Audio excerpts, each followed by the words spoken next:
Hello, everybody, and welcome to the Gilded Flask, where adventure is never far. My name is Barry, and I'm happy to have you as our guest for episode 30 of the Gilded Flask playthrough of the Curse of Strahd. Oh, yes.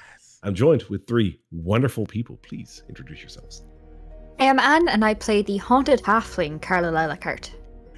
I'm Daniel. I play John Varenthal, the very warm-headed paladin of Midnight.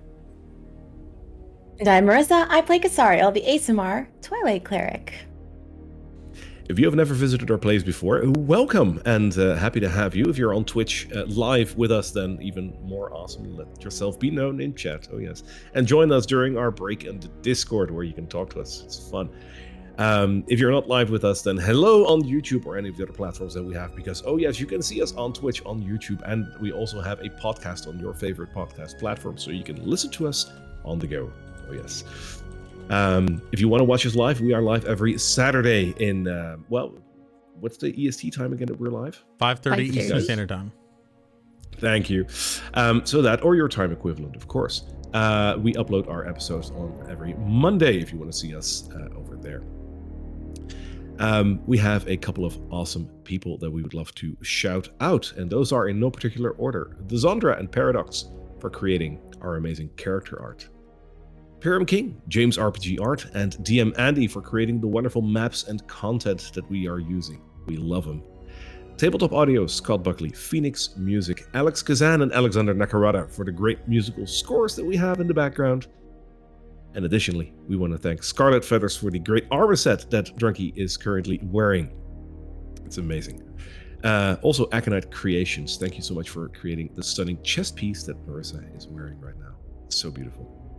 And lastly, we want to shout out Jack of Dice, a quaint little dice shop from the Netherlands that is right around the corner from me. I love it. And they have the largest selection of dice in the European Union. Can you believe that? That is a statement, right? But they do. They have so many dice in there. Check them out at jackofdice.nl for their selection. And with that, let's head into the tale. Tell me, do you like ghost stories?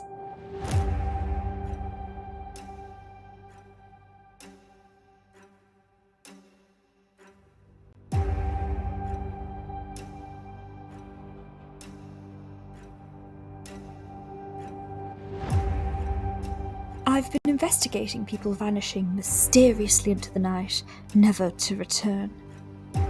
It looks like I've found out where they've been.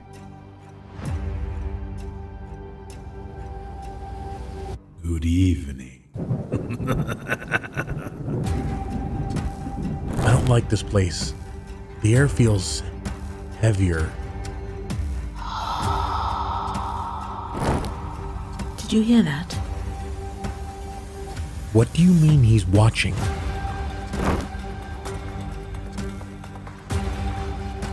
In this place, nothing is what it seems.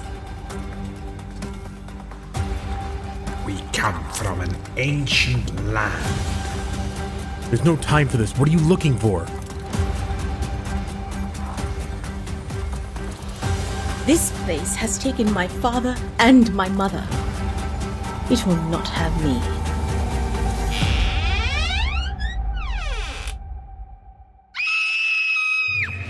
We gotta move, now! Oh, I do love a good mystery.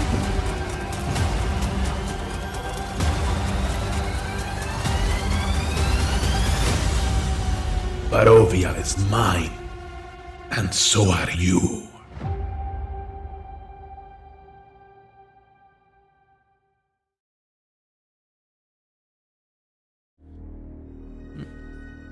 And for the 30th time in a row, I'm going to totally call it out. What an intro! What an intro! I love it. And that one was made by our very own Marissa, also known as Kasariel. Thank you so much for creating that. Your creative potential is limitless. It's absolutely amazing. I love it. Okay, so episode 30. Where were we last time? Well, last episode, you guys started halfway's episode, or chapter 5, of the Book of Strahd. his diary, basically. Chapter 5, where you learned that Strahd went to the Amber Temple in search of a mysterious voice in his head and ultimately, made a bit of a pact with a certain creature over there, resulting in some blood loss with someone within his party. Was an interesting moment to be sure, but you saw him make the deal. After that, you were on your way to deliver a Dusk Elf that you had with you to a Vistani camp. And you had a little talk with the Vistani over there. You had a little talk with the Dusk Elves that were over there. You informed them of what you had seen so far, also at Argon Vostholt. And after that chat, you went on to go to Kresk, the village on the very west side of Barovia. When you came over there, you had a little chat with the Burgomeister over there, the town mayor, who also showed you a backyard that he has where a couple of family graves are, of which most are dug up. And he told you that that was a bit of a problem that might or might not be linked with the Abbey, which was the reason why you came to Kresk. There is an Abbey on a hill close to Kresk, and the entrance to that Abbey, the road up the mountain, starts within the walls of the village city of Kresk. You went to the inn, you had a little rest, and then I believe you also went to the shop over there. You didn't buy anything. Bought And bear that is- traps. Oh, you bought bear traps! Yeah, you Or did. wolf traps, yeah. And that is where we left off. So without further ado, let's see what you guys will make of it on episode 30. And I was totally prepared for that. Here we are. You're standing outside the little shop. And as always, I ask you, what is your next move? We are going to cut towards the lake where we lost Arena, All right. and then head up towards the Abbey. For what that, you direction can is just for that you can just go north from here. So I will load up the next map for that. Excellent. As you pursue the path, you walk towards the little lake that is within the confines of Kresk, with the gazebo next to it. You notice that the gazebo is currently guarded by 2 guards.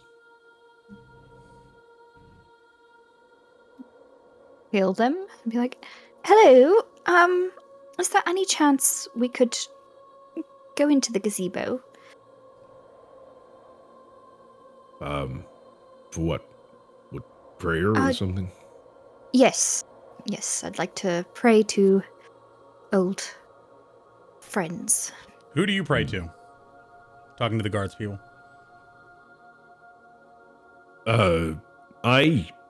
I pray, and you see one looking at the other, and the other says, the morning lord? Yes. Are you sure? You sound a little bit on... What's that word we're not knowing what you're talking about? Never mind. You sound that. Are you...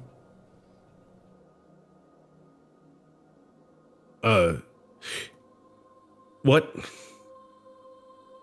May I? What? I'm going to ask and barrel forward and try to go into the gazebo. As you walk past them, they look at you and, like, seeing your determination, they ask you, do you need some privacy or something, or what? It would be greatly appreciated, but it's not necessary. Excuse me, you two. Could you tell me a little bit about this lake? And I gesture north towards the lake and try to get them to go that way. Sure. This is the lake that was blessed by Saint Markovia, and they walk off with you. I kind of look back to Casariel like, how did he pick that one up? Usually never does. He has his moments. So Few and the far first, between.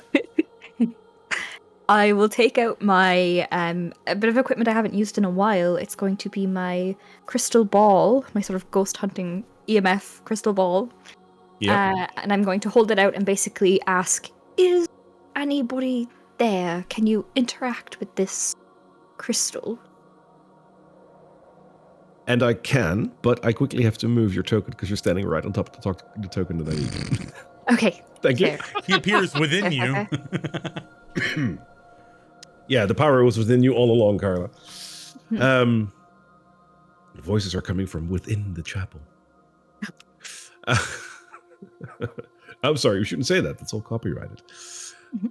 As you reach out the crystal ball in front of you, and you ask if there's anyone there, you notice first through the crystal ball, but then behind it, a shape that forms into the shape of Sergei von Zarovich. He stands there quite tranquil and looks at you with a very subtle smile. Yes? Hello, Sergei. My name is Carla Lilac-Hart. We've met before in rather unfortunate circumstances.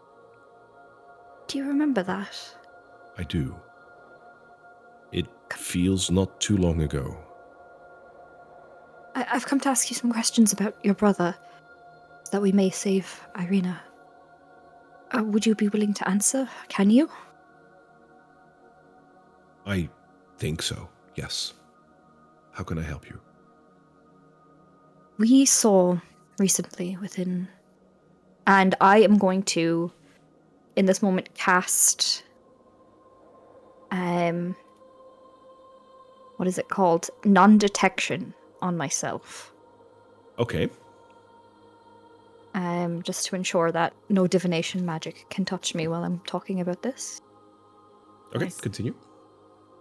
And I'm going to say, we recently found your brother's journal and have been working towards looking through it and getting answers. And one of the things we saw recently is that he was possessed or seemed to barter some deal with a demon named Vampire.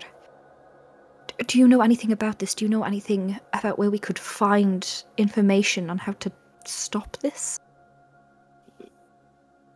He closes his eyes and nods. And just before I continue, by the way, you cast non-detection on yourself, not on Casario? No, I can only cast it on one person. Okay, just checking. Mm-hmm. Well, now I Why feel like does I he should say move that, away. though? Damn it. Damn it, Meta. I know. What did he hint at? He nods at you and he says, I feared something like that. Yes, I know my brother has a diary, and I feel it is the book that you have in your possession. For very few people know of a dark pact that my brother has made. Even I don't know the full story. You'll have to understand, my soul, once I was killed, my soul was latched onto the one holy thing in this land, and as such, I haven't left this area since I died. All the information that I have is either from what I still remember in life and what people bring to me, but I can make conclusions based on what I have learned so far, and as I feared, my brother would be indeed beset on by something dark.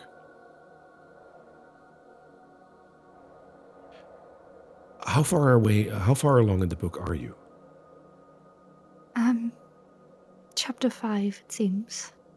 That's what he's labeled it. Sorry. For some reason. I take it he hasn't written anything about me, has he? Only of your duel, and you and Tatiana, I believe you called her. A little bit about that. We haven't seen how you've unfortunately been killed. How did that happen? As you ask him that, you notice that he gets beset on by emotion quite severely. And as he looks down, he says, I am sure that that book will have that exact answer for you. I wish I could share it with you, but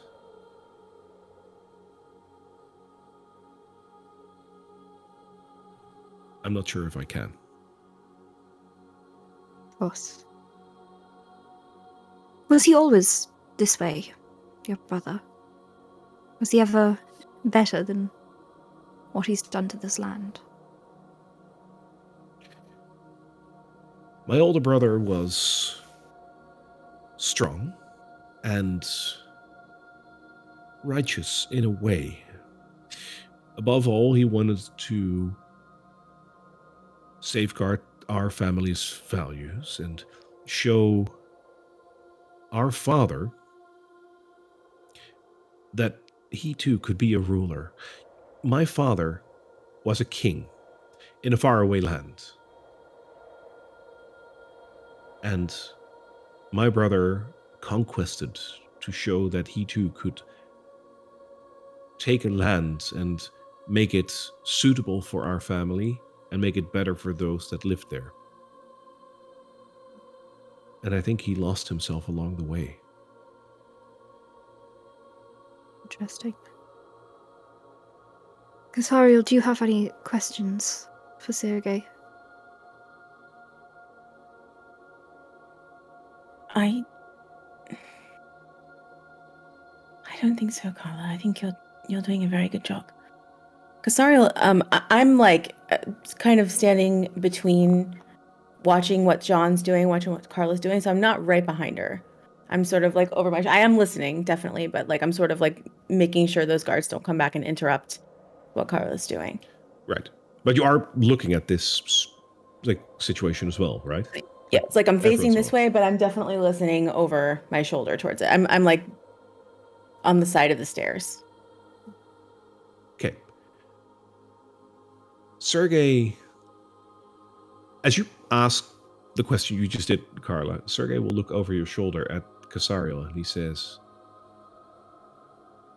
"It's good to see that you are still here as well, Celisaria. This land needs more people that carry the faith." You know Celisaria?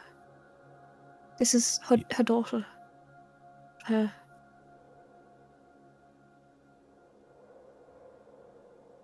His eyes widen in disbelief as you say that.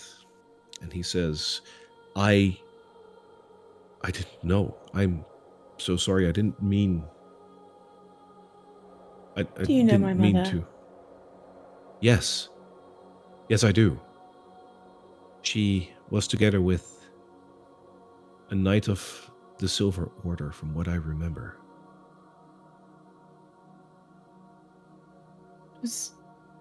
How could that be? That was not more than 20 years ago. Your mother visited this shrine as well.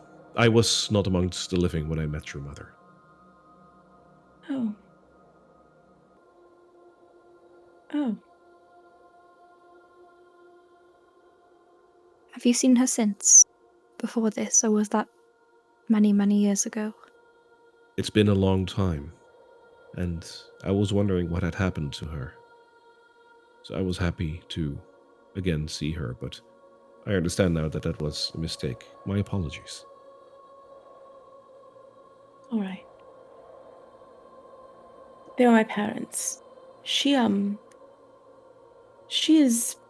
somehow gotten herself involved with your brother.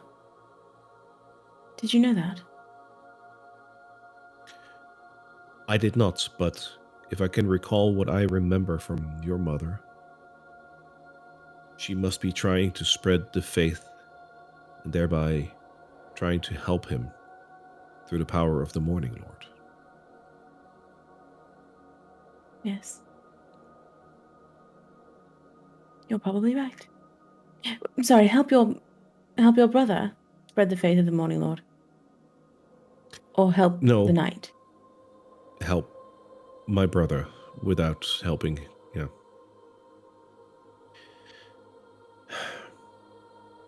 My brother once believed in a Morning Lord. My brother once spread the faith of the Morning Lord. But where we differed was that he saw the usage of the faith as a means to control and gain acceptance. When I came of age, I decided to join the order. I too am a paladin. Not one of the Silver Order, mind you. I was not allowed to join them, but I was in service to the Morning Lord. When I joined my order, Saint Andrel gave me a blessed weapon. It was 2 parts. Part of it was blessed by Saint Andrel, and part of it was blessed by Argynvost, who was said to be a dragon. I know it sounds silly, but he forged a weapon of pure sunlight and gave it to me to, well, carry the faith.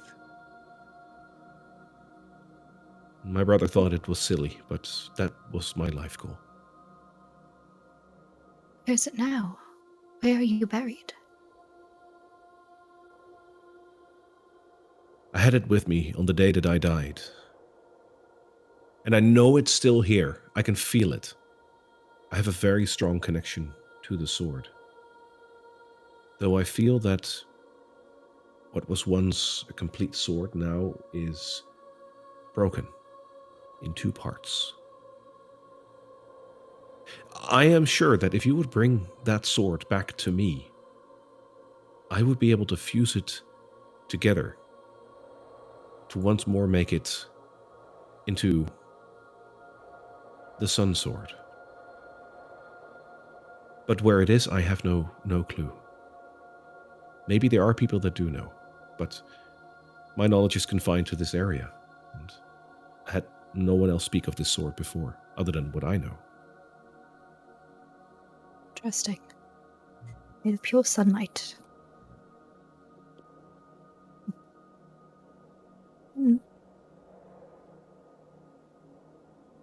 Why is this place in particular holy? What's keeping it sacred? The water over there, and he points at the water, and as he does, you see John and 2 soldiers still in active conversation about how water works and what that. It's a rather interesting, like, scientifically topic, even for John. He says the water over there was blessed by Saint Markovia.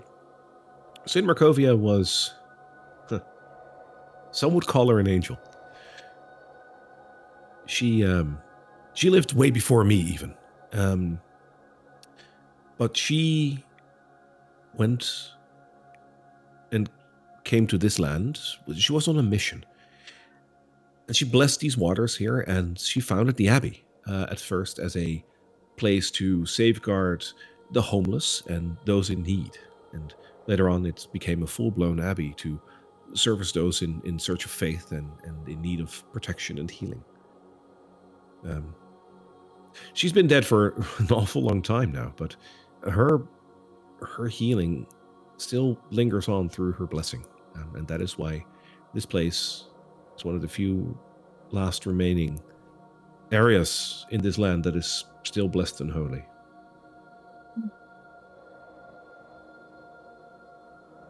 Your Strahd brought Arena here. She is connected to Tatiana somehow.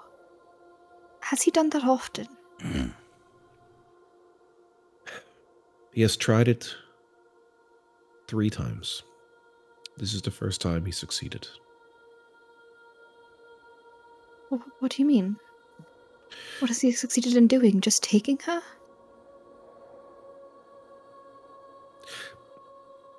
Would you allow me to show you something? Please. He puts a hand, in ghostly form, a hand on your shoulder. And as he does, he says, look up at the sky. She will. As you look up at the sky together with him, you notice that against the clouds, you see a very, very thin stripe of white. And then you see another one, and another one, and another one. And in total, about 10 to 20 stripes are lingering against the clouds, going left to right a little bit, like little worms almost that are trying to go through the clouds, but not succeeding to do so. He lets go of you and that vision dissipates, and he says, what you saw there are souls. Souls of the deceased that linger in this world. All that pass are forever confined to this plane, to this world. Some of them try to escape, but as you saw, there is no escape from this world. Some souls possess the power to latch on to new life, therefore being reborn into this world. The bodies where that happens become much more lifelike, and they usually look a lot like what that person looked like before. These people would be indistinguishable from normal people because they are. While others that are born without a soul are much more gray. They feel fear and they feel pain, but they don't experience joy or laughter. They aren't particularly happy, they just exist. They're husks and nothing more. They would pass as normally ordinary people unless you talk to them for a little while. And then you notice that life is both a precious commodity in this world, as well as a repetitive cycle. Have you known of anyone who's been able to escape completely from this world? One. Who? The one that blessed this lake. Saint Markovia was able to get out. Oh my.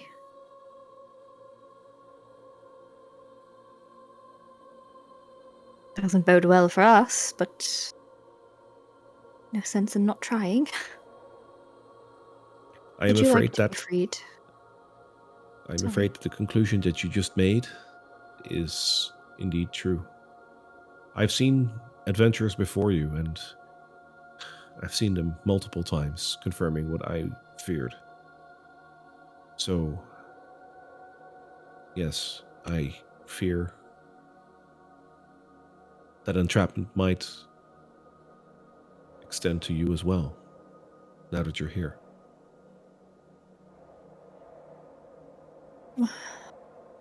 Dear, oh dear, oh dear, oh dear. You've You think given you're- us... Sorry. Do you think your brother is redeemable?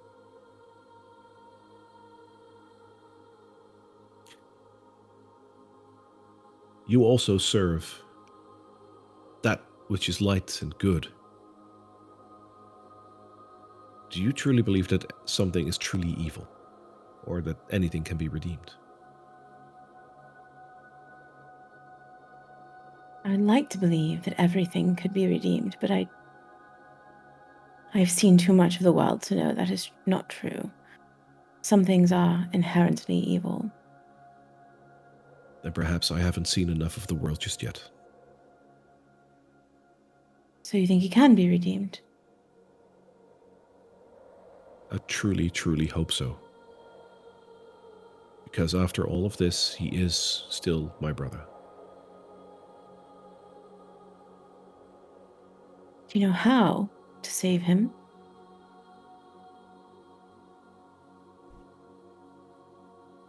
If only he could see the light, that would redeem him, but to bring that to his attention is an almost impossible task. I wish I could tell you what the answer would be, but other than through the power of the light, I don't know.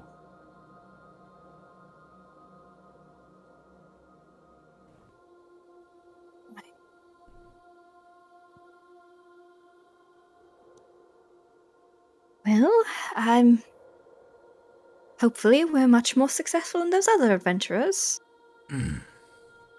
But for the moment, we have some business to attend to. Is there anything we should be warned of about the Abbey? I believe that nowadays the Abbey is not being used for its original intent anymore, and yet it is. There is an abbot up there who currently presides over the Abbey, though I'm not really sure on what he does. But I have heard that there are refugees that are seeking shelter there, so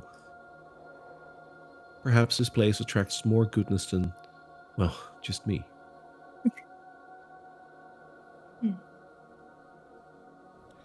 Thank you. If you find the sword, please return to me. I hope I can help you with that. It is the least I can do. I appreciate it. Rest easy while you can. Thank you, and good luck. As you step away, all three of you will get 5 temporary hit points. If you already have temporary hit points, you can add them to it. Okay, cool. Hell yeah.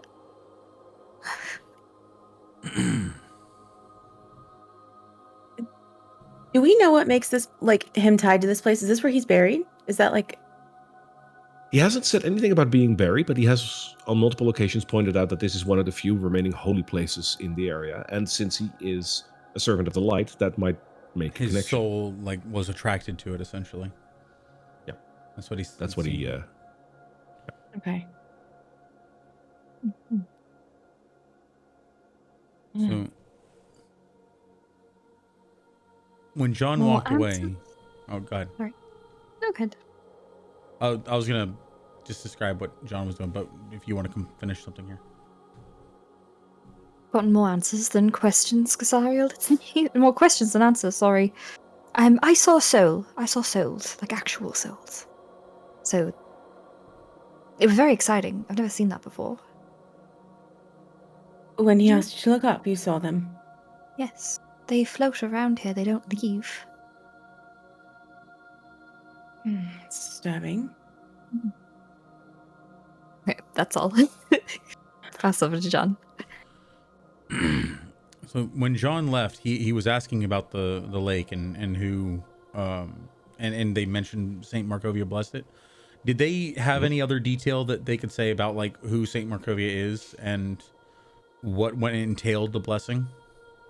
So the guards don't know a lot about this place. They are guards and they know what they know because they grew up here.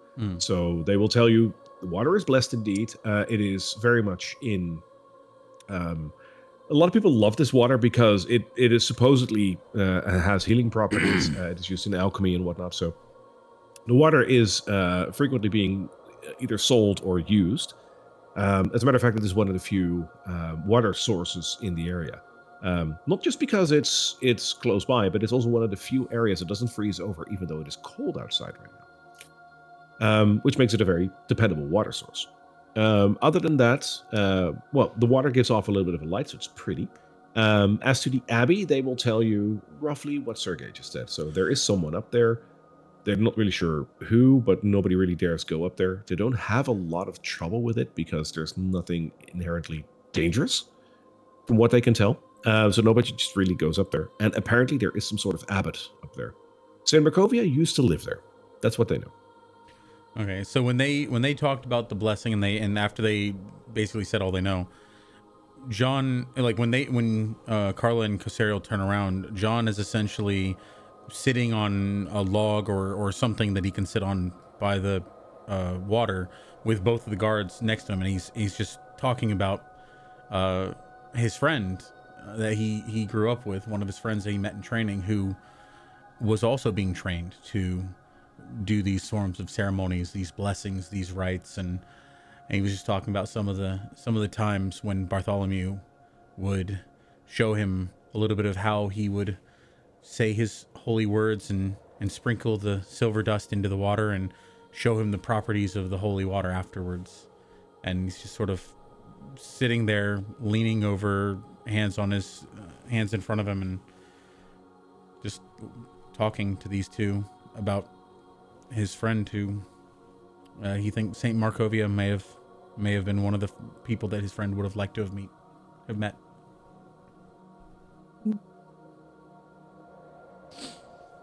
While John is still talking to them, I'd like to go over and fill my water skin up with this water. All right.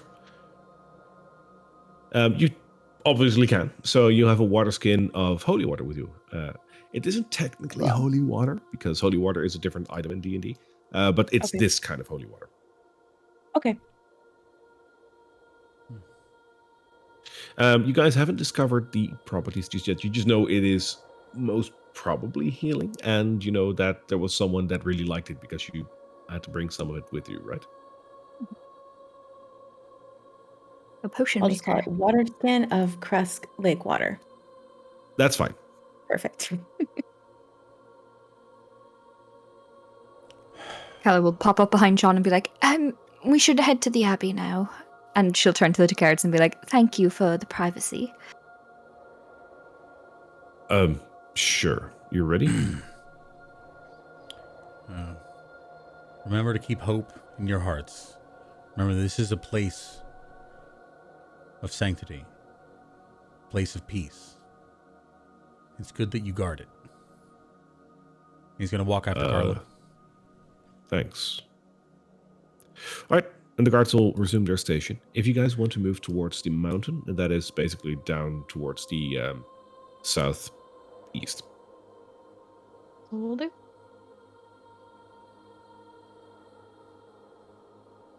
All right. As you move along the little mountain edge that you see over here on the right side, at some point you will notice that there is a bit of a path that goes in a zigzag kind of fashion up the mountain.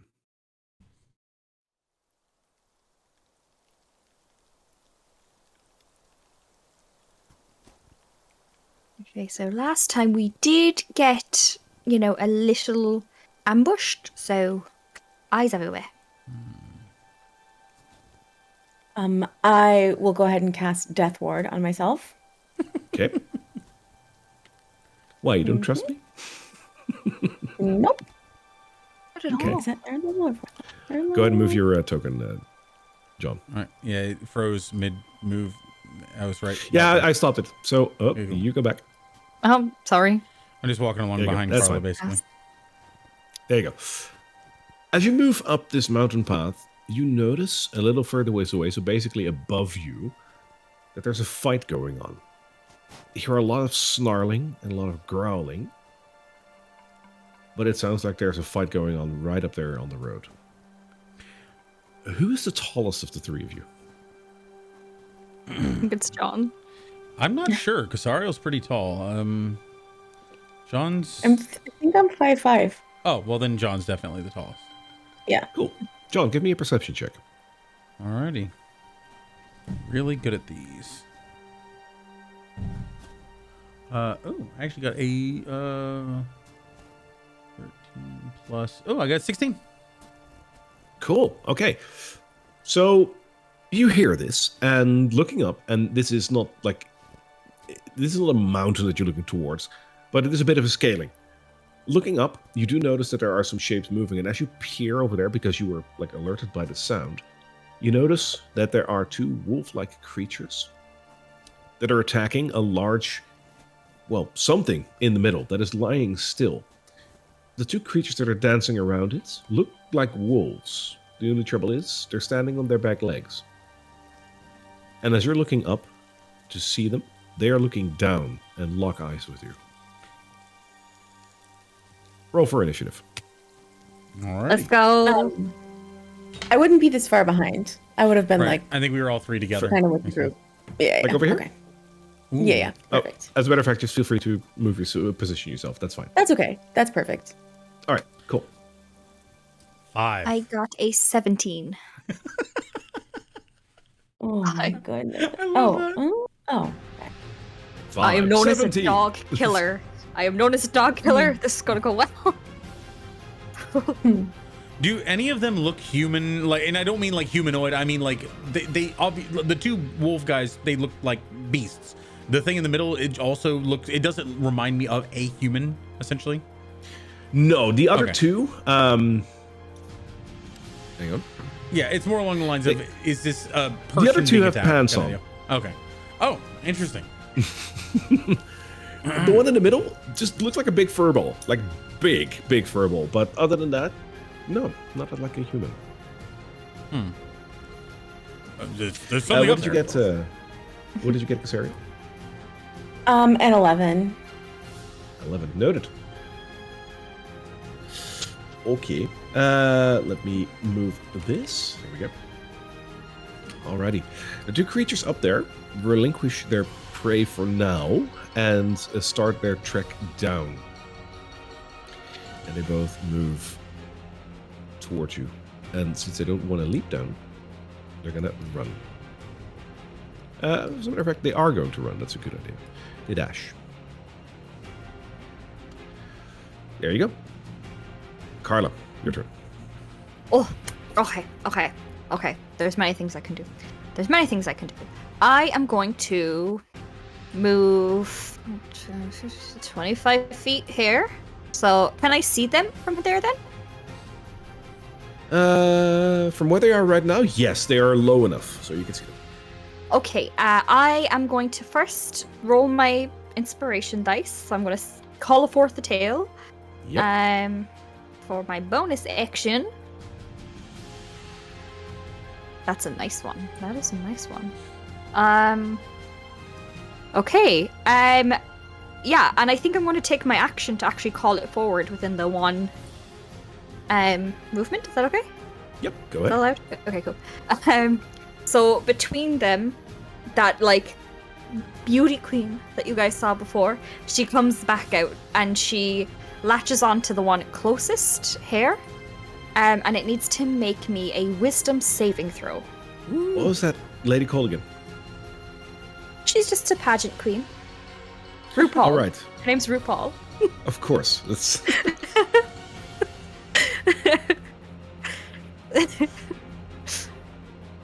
I got a perfect token for this, but I need to use it somewhere else as well. So this is just it's just a staple, just a Placeholder. just a placeholder. There we go. Like, There we go. Wonderful. And she latches onto him, and I need to make a wisdom saving throw. You said.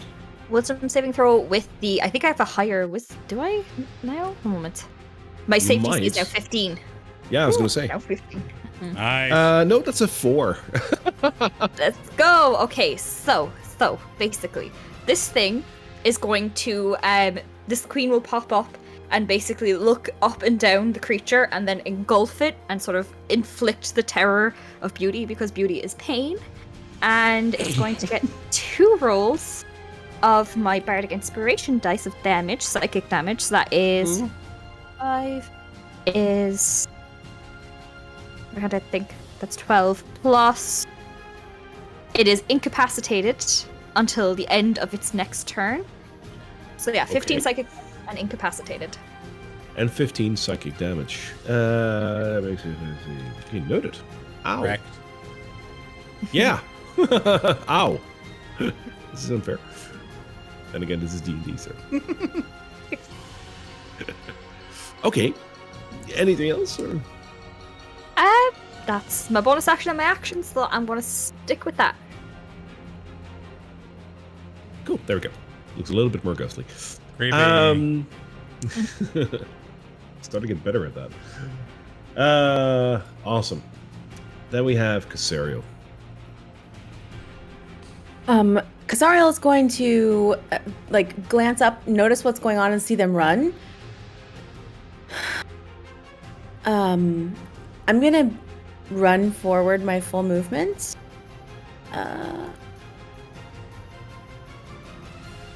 And then I am going to say, wait. And I'll look up at, like, try to assess which one is like in charge. Do any of them look like more in charge? My passive insight. They is seem to work like a 18? pack, like a pack almost. Okay, that makes sense. Wait, we mean you no harm. And I'm gonna hold a moonbolt. See if we can't make friends with these gents. They are wearing pants after all. That's your threshold. Okay, that's cool. Yes, I'm gonna hold my moonbolt for wait, let me see how far away are they? Yeah, I'll hold my moonbolt for the one that's on the beauty queen's right. Okay, cool. I don't know if I even have to say that, but like that's what I'll do. Sure. I'm holding it. And that's it for me. Sounds good. John. All right. John's gonna move forward, and these things look like beasts. And he pulls out his wand of wonder, and he sort of looks at it, shrugs, and aims. And I'm gonna cast it. Yes. Okay, roll me a d100. Alrighty. Which one do you cast, by the way? I'm gonna cast it at the one that is. Can I see the one that's not incapacitated? The one that's slightly further up? From where you are standing, because you're closer to the cliff? Yeah. Yes. Okay. Yes, you can. Cool. All right. And I got a 75. All right. Let's see. That. Fuck. Oh my God. Okay. You cast Fireball. So a raven of fire spreads its wings, engulfing the area. Yeah. So this thing can do something like that. Indeed, like the chance is very small, but there you have it. All right. Cool. So that is a. How much is the radius of that thing? The fireball? Fireball itself 30, right? is, I think is it 20 foot or 30 foot? I think it's 20, right? Yeah, something. So it'll hit let's both see. of them. Yeah, Yeah, 20 20 foot foot. area. Yep. Circle. Yep. Circle. All right. So they have to make a dexterity saving throw and Okay. 8d6 fire damage on a fail. So the one that's incapacitated can make the saving throw, but needs to do so with disadvantage, and rolls a 7 because of that. Oh my God. Because rules are rules. The other one has a 16. Okay, and so is it my spell save DC? I guess imagine so. so, Yeah, 'cause no, you're you're casting right. it. You're right. You're right. It is 15, so it makes it. Okay. So the one that's incapacitated is blissfully ignorant of the fact that he's being singed. The other one jumps out of the way. All right, let's. Okay, it's the first time I've ever rolled 8d. No, I think I did it for the raven. Oh, I feel bad now. I killed the raven. Oh, that's a lot of ones. Okay. 14, 24, 29. 29 damage. 29 damage. All right, so that is 15 damage for the one that jumps out of the way. Noted. For the other one, 29, you said, right? Yes. Oh, God. Okay. He is bleeding, and profusely so.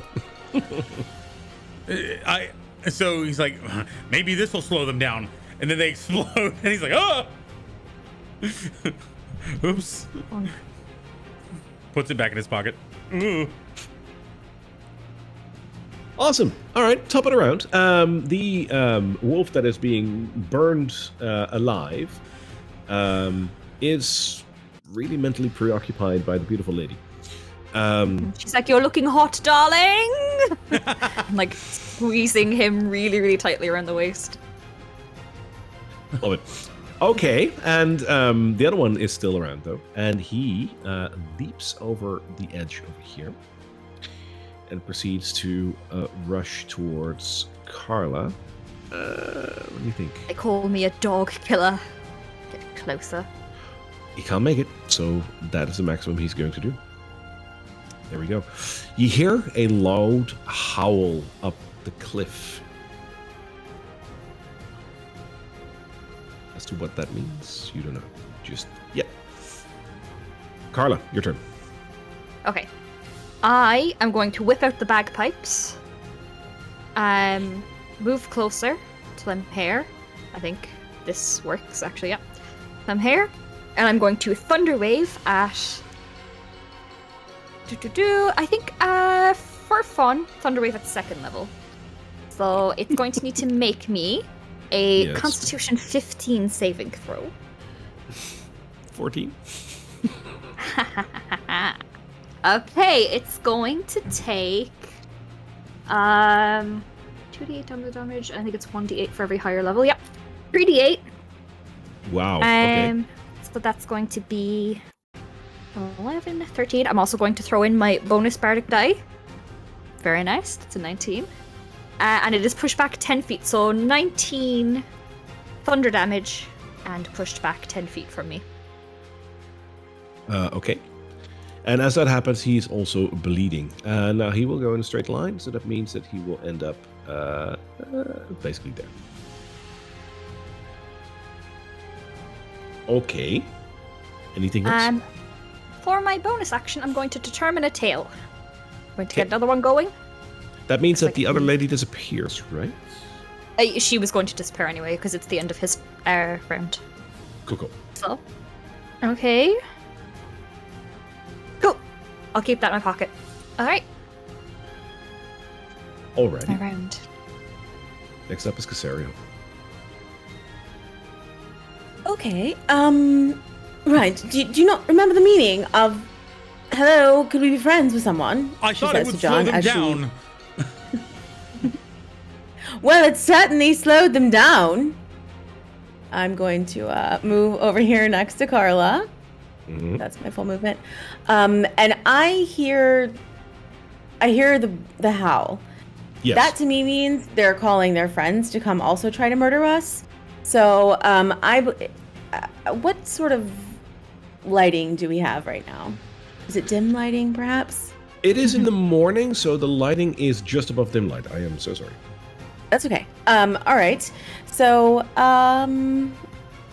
this guy was clearly coming to attack Carla, I feel. So, I will, Is that how you I'm going to sound? just ask if I can use my bonus action to just say, "Are we sure we don't want to be friends? I mean, we don't have to fight." All right, Sure, I mean, I'll try something. Are you eliciting a response? Am I? I don't know. Am I? I'm really trying to. He's growling in your general direction. He's just been fireballed and he's not having a good day. Yeah, I can't blame him for that. That would piss me off too. All right, I'll release 2 moonbolts at him. Poor fella. Note to self, the party okay, is level 8. I need to up my skills over here. How do I delete these things? Note to self, Casario's Control the Z. pacifist. What is happening? What is actually going on in life right now? Casario's a I see a pacifist. dog. When did that happen? When did you become the one that was about pure violence? I was trying to slow someone down and they exploded. Okay, maybe they did No. My that first wrong. one's an 18. No, she's right. She's right. She was the pacifist back in the mansion. The very first time you actually met people, she put a dagger to the throat of a poor man that was mentally unwell. So But yeah, she's a didn't put it pacifist. into his throat, so that is very pacifist of her action. There you go. So, Oh, yeah, I didn't split it. Casario, maybe they explode naturally. I don't know. All right, so the first moonbolt is an 18. hits. All right, so that is 8 damage, and the second one is a 12. Hits. Oh, excellent. Okay, so a 7 and an 8, so 8. 15 damage total. He is not looking too good, Mr. Stark, but he's standing. I'm really sorry. Ugh. That's the end of my turn. Amazing. All right, John. All right, let's see if we can. I talk to them. It looked like, and he's going to reach out his hands, and you see like this wavy strings sort of like around his hands, and he's going to cast Hold Person on both of them, and hopefully they're persons. What's the range on that? Okay, so yeah, I'll move forward slightly, but I think it's 60 feet. Let me verify that. It is 60 feet. So yeah, he moves up to Casario and basically gets behind her and goes, I don't know if we can talk to them, but you can try. And he tries to grab them and hold them. Okay, well, that's my check on that. So that is going to be a wisdom saving throw of 15. All right. The one that is not looking too good saves that with a 16. Hang on, plus modifier. No. Okay, 16. And the other one fails that with a 9. Okay. So you see these sort of ethereal strings reach up out of the shadows and like wrap around his arms, bind them. He goes, I've got one, but I don't know how long I can hold him for. And the other one, he reaches out his other hand and he goes, this better work. And he reaches out and you see these red strings lash out from his fingertips. I'm going to cast Hexblade's Curse on the one that didn't get frozen. Okay. And they sort of connect with him. Nothing happens yet, but these red strings are latched onto him. Cool. I mean, not cool, but cool. Anything else, my friend? That is everything. All right. From behind you, you hear another loud howl as 2 wolves are coming up the path to attack you.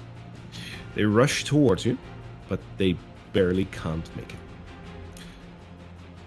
Up on the ledge, you see 2 more creatures that look remarkably like the ones that you are currently fighting.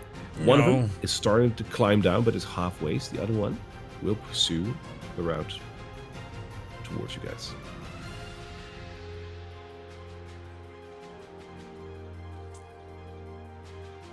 The 2 gentle wolves that are here. The one that is currently being held by you, does that mean that he can't move? So he's paralyzed. Paralyzed. Cool. Yep. Let me. Yeah, I think he gets. I think he gets a saving throw at the end of his turn. Let me verify that. Hold person. At the end of each of their turn, they can make another Wisdom saving throw. On a success, it ends. Okay. So let's do that saving throw for him now. That's a 5, so that's a nope. The other one will rush forward and attack Asario because she hurt him the most. There we are. He will attack you twice. He will try to bite you, and he will try to claw you.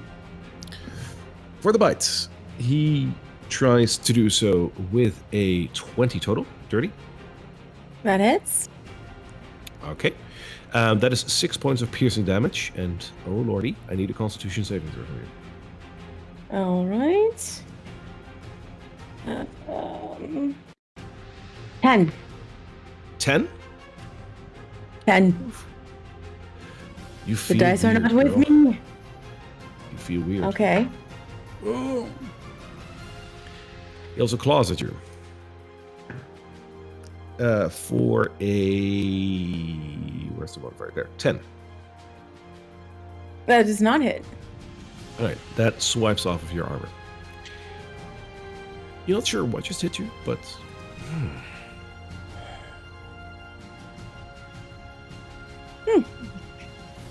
Carla, your turn. Alright. Is it possible that we're familiar with werewolves and lycanthropy? There is a familiarity of that, absolutely, because In they are not Neverwinter? confined to the world of Barovia. Yeah. Okay. Yes. As a matter of Okay, fact, yeah, Neverwinter has a werewolf plate. Okay. Yeah, that's like I- one of Saloon's like main tenets is that we know a lot about that. Yeah. Very cool. Oh, that's true, right? Yeah, that's a saloon thing, right? Moon. Because and all, the moon and whatnot. Yeah. Okay. In that case, I'm going to tell you've been cursed by lycanthropy. Yeah. So we see the Oh, werewolf. you bite. uncursed? Is it a disease? Is that all? It's a curse. Ah. Don't you Perfect. remove curse? I thought it was a. Okay. Yeah. Yum. Okay. I mean, not prepared, but I got it. You've got it. That's all that matters. Okay. Stoker. Carla is going to pull out her daggers, or one of her daggers, Casimir's, and she's going to make a melee attack against the werewolf fighting Casario Okay. for a dirty 20. That hits. And with that, she's also going to use her bonus action to complete her tail.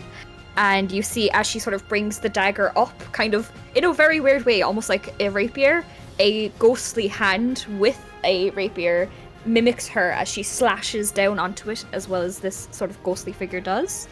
So it's going to take its regular amount of damage, which is 4 plus 3,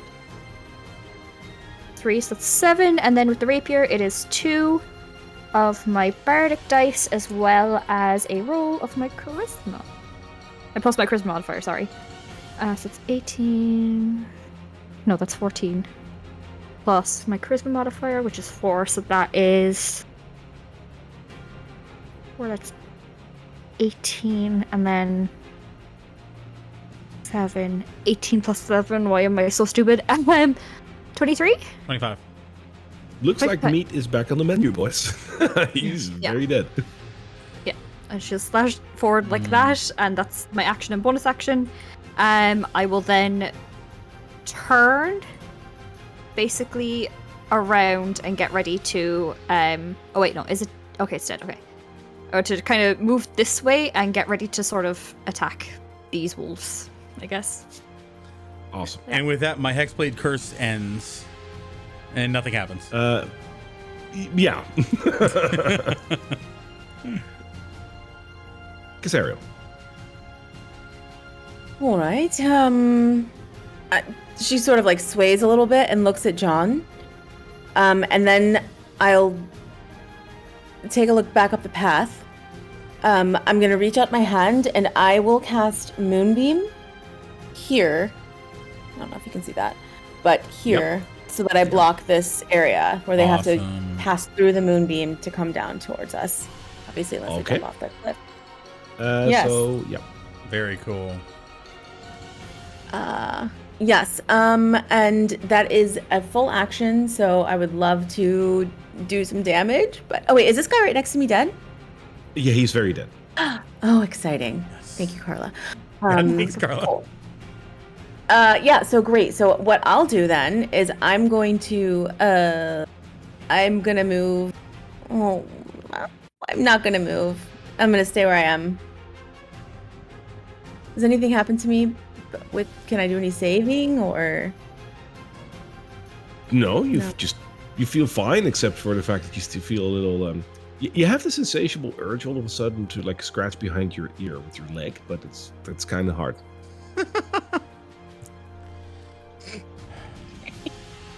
Cool. You could go for a steak as well, by the way. Let me see. Let me just make sure this is not a bonus action. I don't think it is. No. Okay. That's it for me. Cool. John, go ahead. All right. So in our training and stuff, we're definitely sure it's not a disease. You're 100% sure this is a curse. Okay. Cool. All right. We'll deal with that later. Casario, he looks at the bright wound. He's like, and you say as you see Casario lifting up a leg against the tree. Oh, I'm sorry. Dignified, just dignified player. Yeah.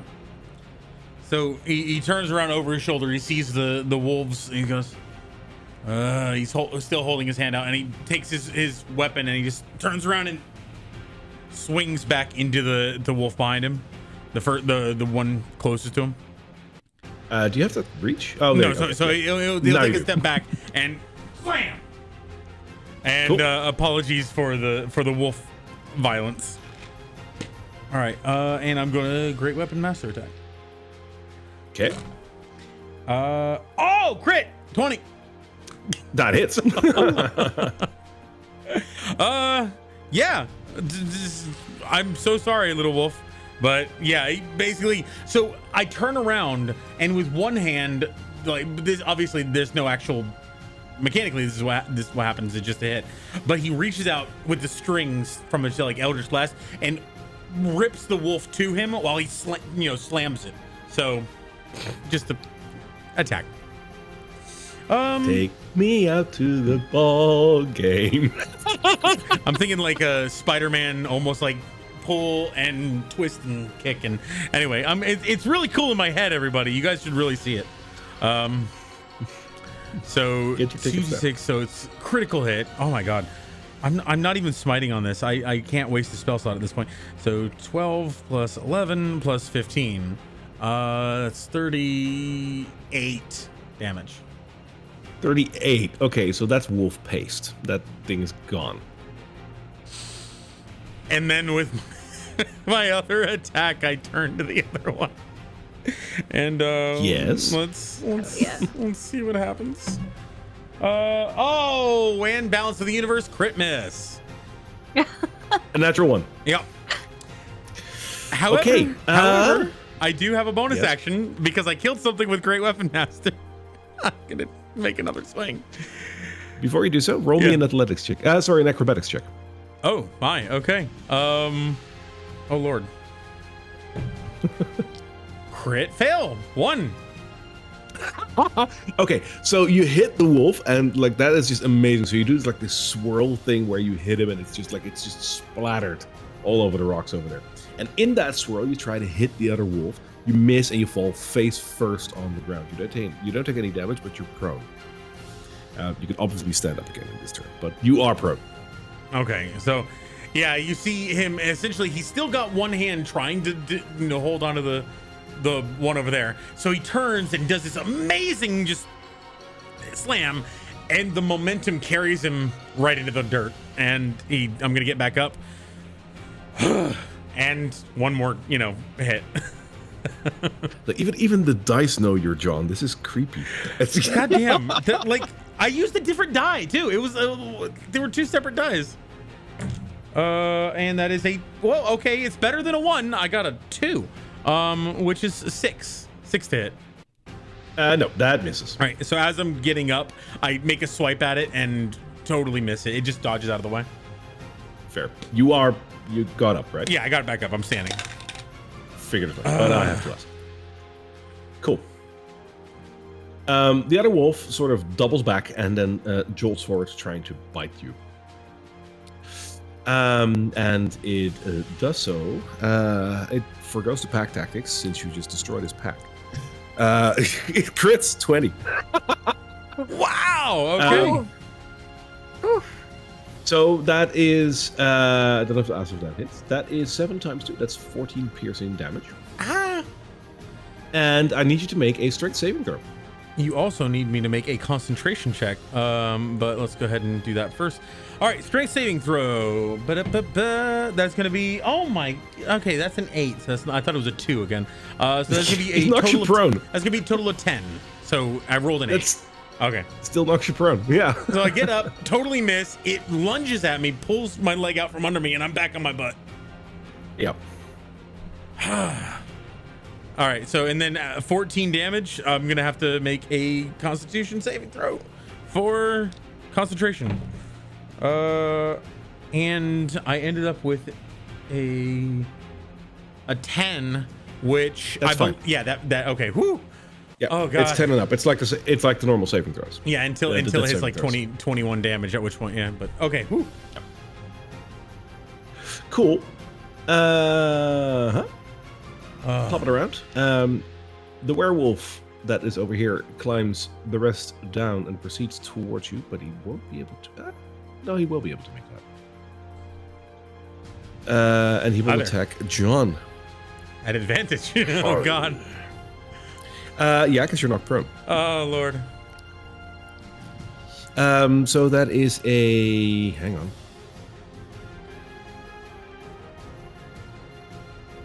$17 to hit for the bite. That is 1 off. So it like the other wolf pulls me just out of the jaws of the werewolf, I imagine. Fair enough. So it just it hits your armor, where it tried to go for your neck. And frustrated, it will try to swipe at you also with a advantage. That is highest of the 2 was a 60 plus 4 was 20. 20. That'll do it. All right, that is 7 points of slashing damage. Oh.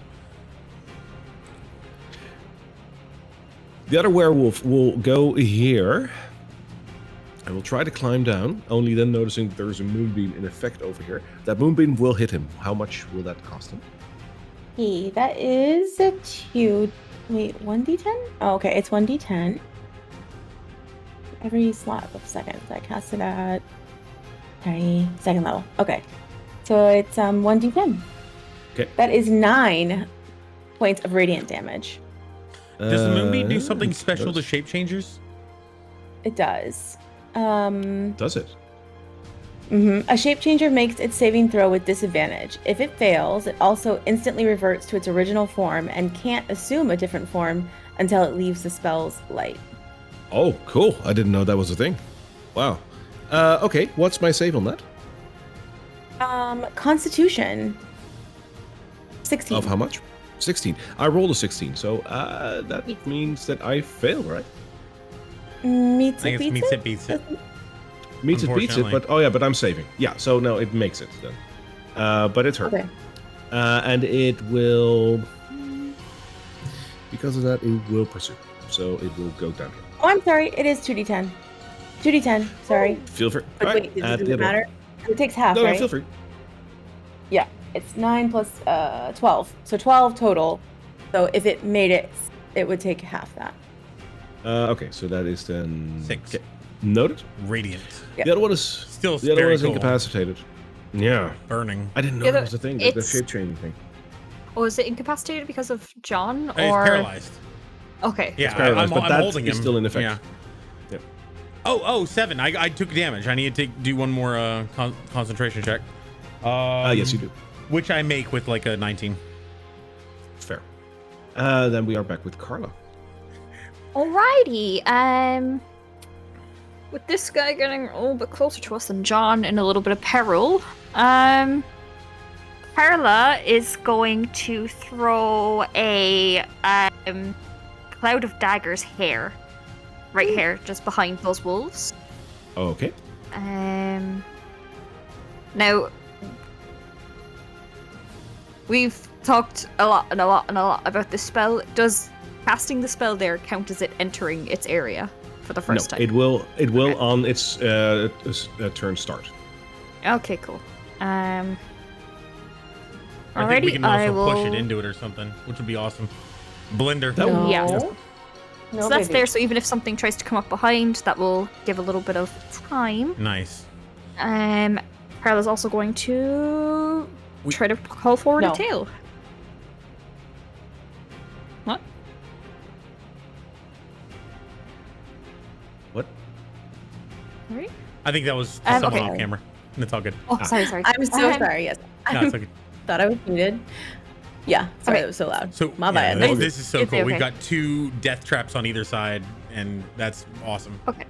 I love this. So we got 2 death traps on either side, and the tail I called forward uses my reaction. It is my Tail of the Runaway, where I get to teleport. Ooh.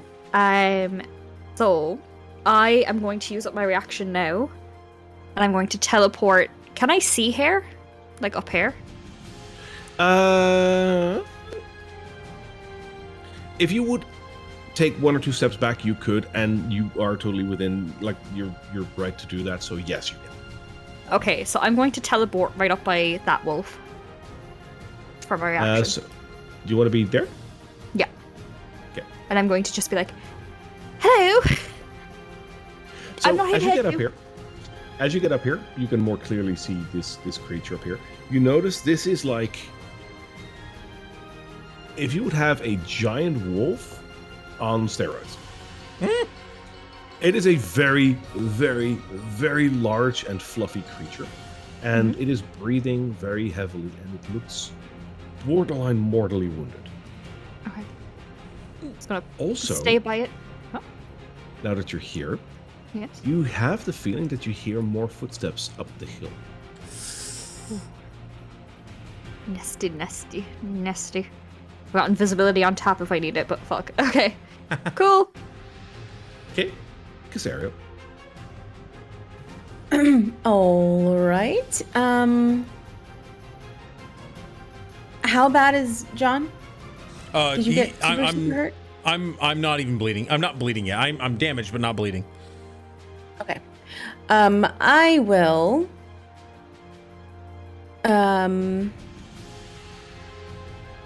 What will I do? I'm gonna move my moonbeam. I'm gonna move it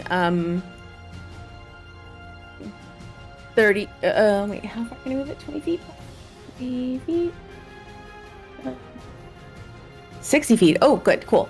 I'm gonna move it right here next to me and John. So just like Cool. right here. Closing in. Yep. Yeah. Maybe a little bit. Maybe like 5 feet to the left. Just so they're not like right on top of us. Yeah. there you go. I'm not feeling Okay. the singeing. Ah!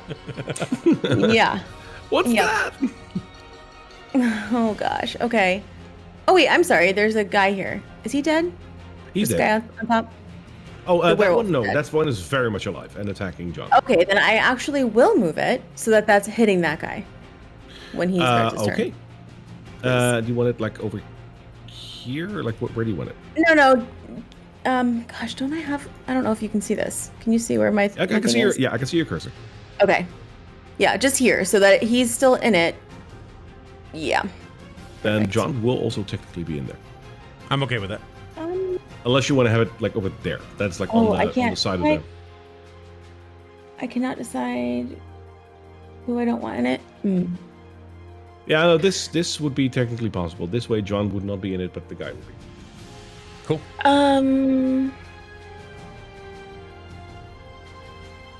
Okay. Sure. Okay. It is there. Anything else? Nope. That's it. All right, John. This isn't ideal, but I really, really want to do it. So, John, I'm going to stand up and shove the werewolf in front of me into the cloud of daggers. So, if you want to do that, Uh-huh. that's cool. Oh, but I then you have to move into the okay, moon. yeah. You have to move into the moonbeam in order to do that, which All is right. fine if you want to do that, but it has its limitations. Wolf outside of the moonbeam. But you could probably do it too. Yeah, that's okay. So then I'm gonna. Oh man, I can't. Okay, you know what? I'm just gonna lash out with both attacks, and if I hit and damage them, I'll reflavor it as pushing them into the blender. Sure. All right. So I'm just gonna go ahead, stand up, hit the big scary boy on the north first, and that is gonna be a 15 to hit. On which one? The werewolf. That would be yes. That hits. Yes. Okay, cool. Woo. And that is a 7 plus 15, 22 damage. Noted. Wow. Okay. Ow. Yep. He's swinging with all his might. There's a lot of howling going on and a lot of other things. So, all right, and here we go. One more swing into the same dude. I imagine the whole time the stupid other wolf is like gripping onto his heel or something. 17 plus 4, 21. So I imagine that's gonna hit. Yeah. Okay, and this one's 7 plus 15, 22 damage. Wow, same. I got a 4 and a 3 on one, and a 6 and a 1 on the other. Noted. This guy is bleeding, and quite profusely so. So yeah, reflavoring. He's sort of like got his forearm into the thing's throat, and he's like pushing it back into the blade wall. But that's it. Awesome. Yeah. The wolf will try to attack you once again with a bite attack. Well, is it the start of its turn? Oh, it is. Yes. I started it within the thing. It is being touched by it, so yes. Yeah, so it's going to take 16 slashing damage. 16. Yep. Okay, so instead of doing what I just said, it tries to lash out at John, and it says "Ross," and it's just gone. Yeah. So John's like pushing it into the blender, and then it like lashes out forward, and John chest kicks it right into the midst of it, and it just gets mollified. And John looks up at Carla. Amazing. More of this, please. Yeah, that's so cool. As for, is the other wolf gone or is it still there? The wolves are both dead, Oh wow. but the Okay, cool. werewolves are not. Yep. As the werewolves proceed to take their turn, Carla, you notice that the sound on the upper ledge gets louder, and as it does, around the corner, you see two creatures approaching you. They look weird by all accounts, and both are holding large iron pots and spoons, and they're making a whole lot of noise. And as they are hitting it, and running down. They are yelling, "Go away! Go away! Go away!" And they're rushing and rushing, and they run just past you, Carla. They're paying you no mind. They're looking down towards the werewolves. Oh. The werewolves themselves, the one closest to them is unfazed. The other one is also unfazed, and there's one paralyzed, so he doesn't really care. Because he's paralyzed, right? All right, awesome. So the werewolves are now. And the werewolf over here will try to attack John, but I believe is also going to be touched by the blade, right? So- and also by the moonbeam. Oh, okay. Yeah. Yeah. So that's another 16. 16 damage. The same damage 'Kay. over time. So he will not attack John because he can't. He's dead. Chops him up into little meat. Yeah, the steak is back on the menu. The other one that is still very much alive will rush towards Cassandra to attack her. The other one that's still incapacitated will make a saving throw. And how much did I need? 15 is it's wisdom too. All right, so he breaks out and he can move again next turn. Yep. Yeah, it was at the end of the turn. Nice. Yeah. The one that rushes towards Casaria will attack her with a bite and a claw attack. The bite will be for a 9. Oof. And the claw will be for even less for a 7. So that's a double. Not hit. hit. I'll use my Yeah. shield to like bash him twice. Yeah. Stop it. Love it. Cool. Rude. Carla, your turn. I'm going to lean down next to this fluffy wolf, like look over my shoulder at these people, and then lean down and be like, "Can you talk? Can you hear me?" He's breathing very like raggedy, and you have the feeling that he might be passed out. Okay. Ooh. Oh, okay. There's many things I could do to help you guys, but I actually really am interested in this. Do your thing. I want to try and wake him up for my action, like heal him to a point where he can be conscious. Okay. Is that something I can do? I don't know. Do you have any healing on you? I have plenty healing on me. Quite a bit. I'm going to cast Cure Wounds at first level. Okay. So that is going to be full. That's 12 healing points. That's a boon. All right. He feels a lot better as his wound is closed, and he wakes up. And I'm going to try and like talk to him then, if I can, or is that like my whole thing? Sort of like my bonus action almost. As a bonus action, you can ask him something. That's true. Yeah. As a bonus action, I'm going to be like, "Hello, can you hear me? Are you conscious? Can you talk?" Yes, there is a werewolf attack pending. We just took them down. I just healed you. This is nothing. This is the expedition force. Oh dear God. Okay. Up on your feet then, she'll say, and stand up. Yep. As you do, one of the two that just passed you turns around and says, Okay, great. We'll take care of him. You wait here." And he dashes again past you. Okay.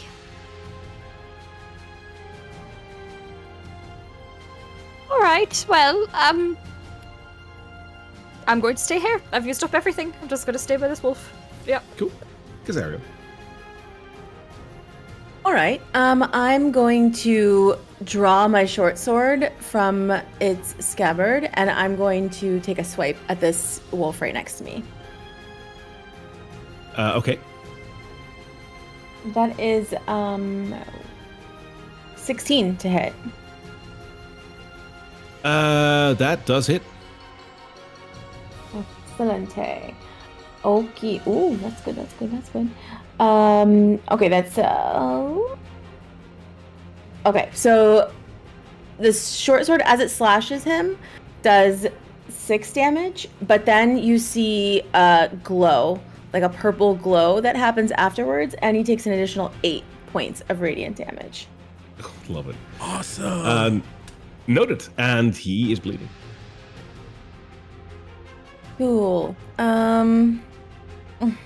Casario, the cleric who could smite. I love it. This is so cool. Oh god, I really want to move away, but I don't want to take a.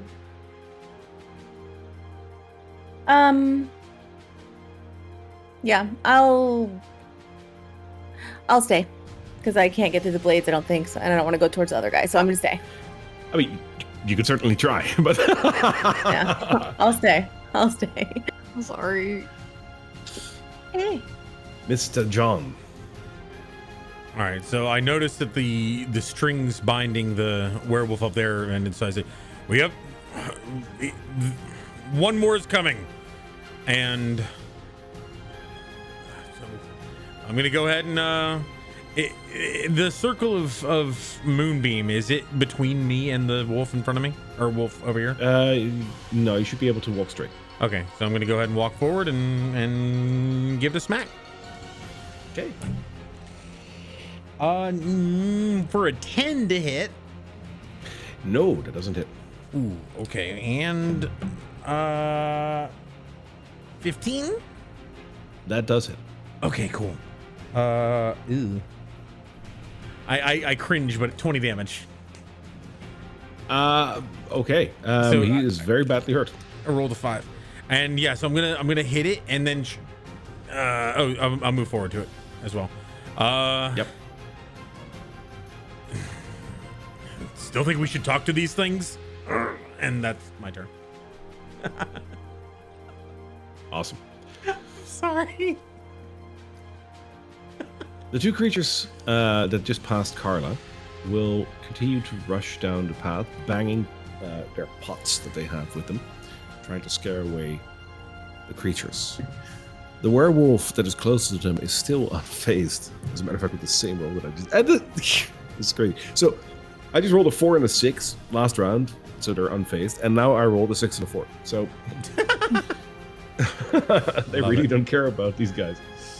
But hey, they're trying, right? All of the noise. The werewolf up here will move here and then will not be able to make that. But the other one is, and he will attack John because he swiped at him. I hit him. He will try to bite you for a 22. You see a bunch of strings come out and like just barely shift it for. I'm gonna cast shield. Just barely shift it, and I'm casting shield now. I'm 23 as an AC. A new plate armor. Yeah. Cool. So it doesn't hit, and then he tries to claw at you for a 23. That'll meet it. No, your shield stays up until the end, until But your next turn. Beats it does. though. It's 23 is my armor. Oh. Yep. So yeah, that is... It pulls him out of the way slightly for the bite, but the claw comes up and Yeah, it hits it right under the shield for 7 points of slashing damage. I'm good. I'm fine. Everything's fine. All right. Carla, your turn. Well, bugger all this then. Can you fight? I'll ask the creature as my bonus action. I'm going to ask, can you fight? I could try. All right, all hands on deck then. And she wants. I'm going to want to use my movement to try and climb down. Will I be able to do that? Sure. Give me a acrobatics check. Okay, I'm not too bad at those. Oh, that's an 18. Okay, so even though it is kind of snowy over here, you do know how to find like the ledges that you can move through, and you make it down. Fine. There you go. Okay. That will be because you have a 35 movement speed, right? So this will be 20 of that. I have a 25, so that's going to be 5 more that I have left. Okay. Which is fine. We'll do that. Okay, I do want to save the bigger spells, especially if this isn't the start of it. It's only the start. Oh. Okay.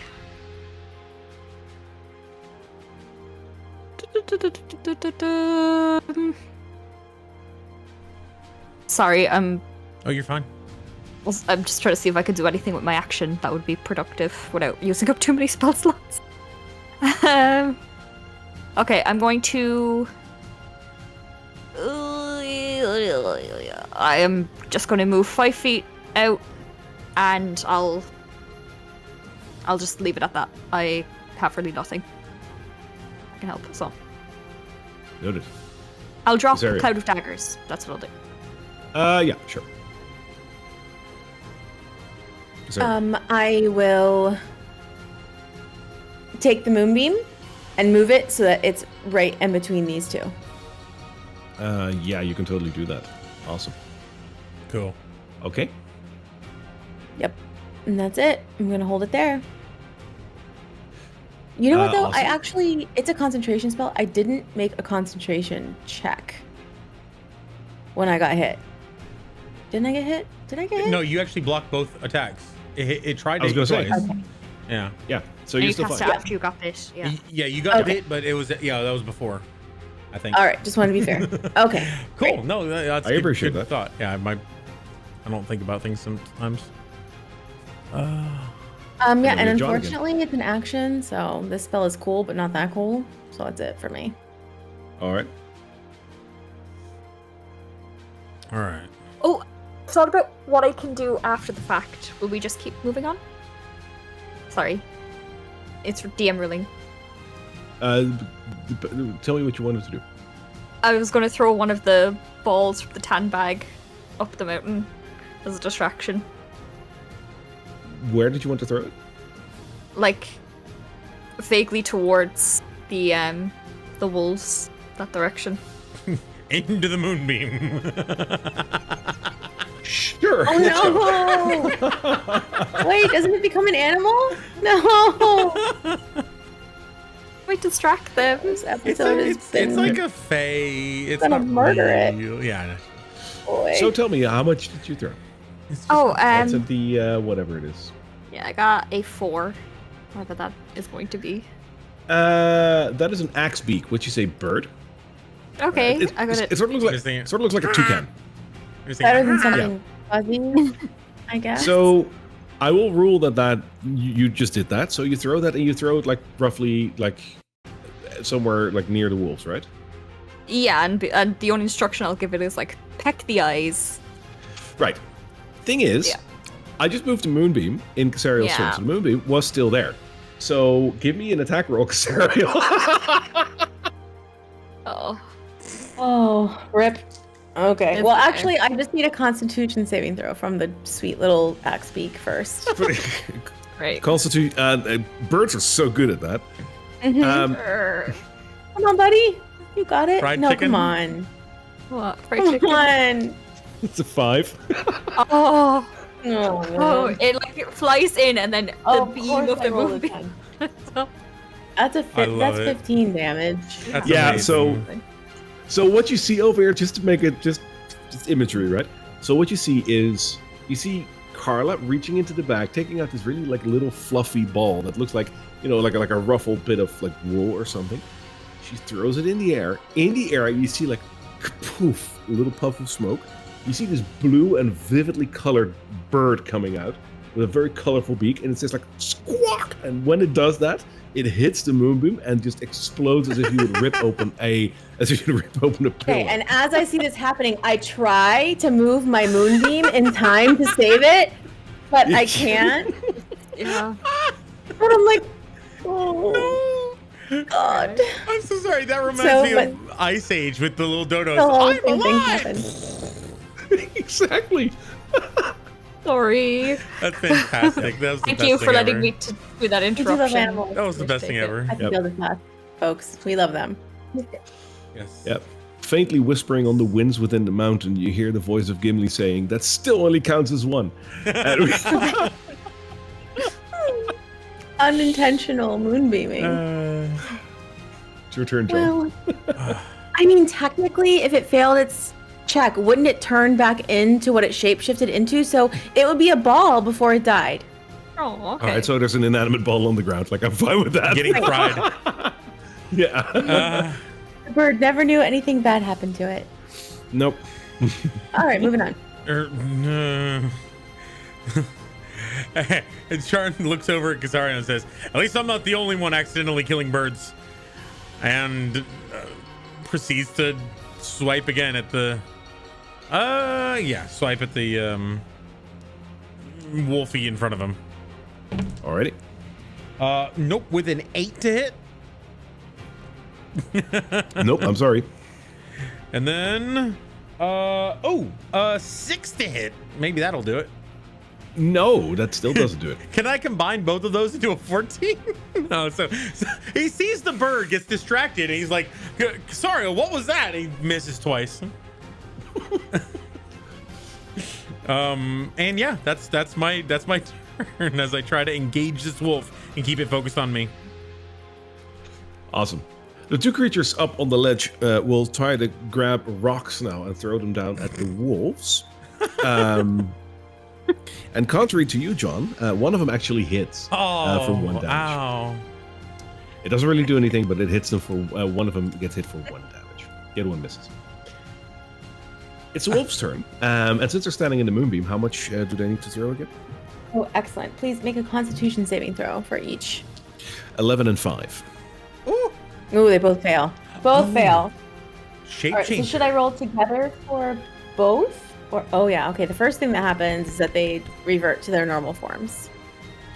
Okay, so you see them both turn. Like, how much damage is it before I tell you? anything else? Okay, so it's 9 damage. I don't know if I roll separately for each one, or if you want to just do 9 for each. No, I'll accept blanket. That's fine. Okay, so they both revert to their normal form, and in front of you, you see 2 human forms standing. I'll drag those onto the battle wheels. They are badly beaten and bloodied and hurt and all those things. Yeah, and then they're engulfed in like silvery purple white flames that just erupt from the ground. And they don't look too happy. Sorry. All right. Carla, your turn. Back to me. Oh dear lord. Okay. Okay, fun. Okay. 5, 10, 15, 20, 25. Sorry. I think I'd have something prepared. Okay. Yeah, I'll go the 25 feet to like here Yes. between John and Casariel, and I will do my tail, my last one, and use it immediately. Okay. As she sort of pops up behind John and Casariel, she's going to place a hand on John's back, and you'll see that like armor, like ghostly armor, kind of pops up next, like in front of his, and engulfs him. And for 1 minute, so 10 rounds, anything that hits John with a melee attack takes a force damage equal to 1d8. Oh, cool. Wow. That's cool. It's the Tale of the Avenger. And it's definitely I am not Iron Man. Iron Man's suit Oh. that pops up in front of him at all, sure. Oh. It like switches, he gets like a helmet on and you can Yeah. hear Carla's voice, kind of like Jarvis. Yeah. You can do it, John. All right. Well, John, let's put it to practice. It's your turn. I think Casario goes before me. I totally skipped Casario. I'm so sorry. Yes, Cassie, it's your turn. Well, I'm going to reach out and take the arm of the human that's closest to me. Yeah. And I'm going to say, "Are you there? Is it you? Give me some sign that you're in there." Oh, when you do that, yeah, no, you see a combination of anger and fear at the same time. Anger because, well, they are in active combat with you, but fear because they're not looking too good. So, I'm going to say, no more fighting now. We can talk this out. I can help you, and I'll drop my moonbeam. okay. Yep. And I'm just looking at it, looking at me, looking at it. It'll look back Give at it a you little and it says, smile. "You can't help me. You can't even help yourself. I smell it on you." That was the wrong thing to say. That's my turn. Big mistake. John? All right, I'm going to use a shove action and basically try to grab him by the front of his chest and put my leg behind him and sweep the leg and put him down on the ground. Sweep the leg. Yep, sweep the leg. Sweep the leg. So I believe Okay. Oh, a shove action is basically I make half of our a- audience will not understand that reference, Opposing but I strength. did. Yep. So I make a strength check and they make it either strength or athletics or acrobatics check.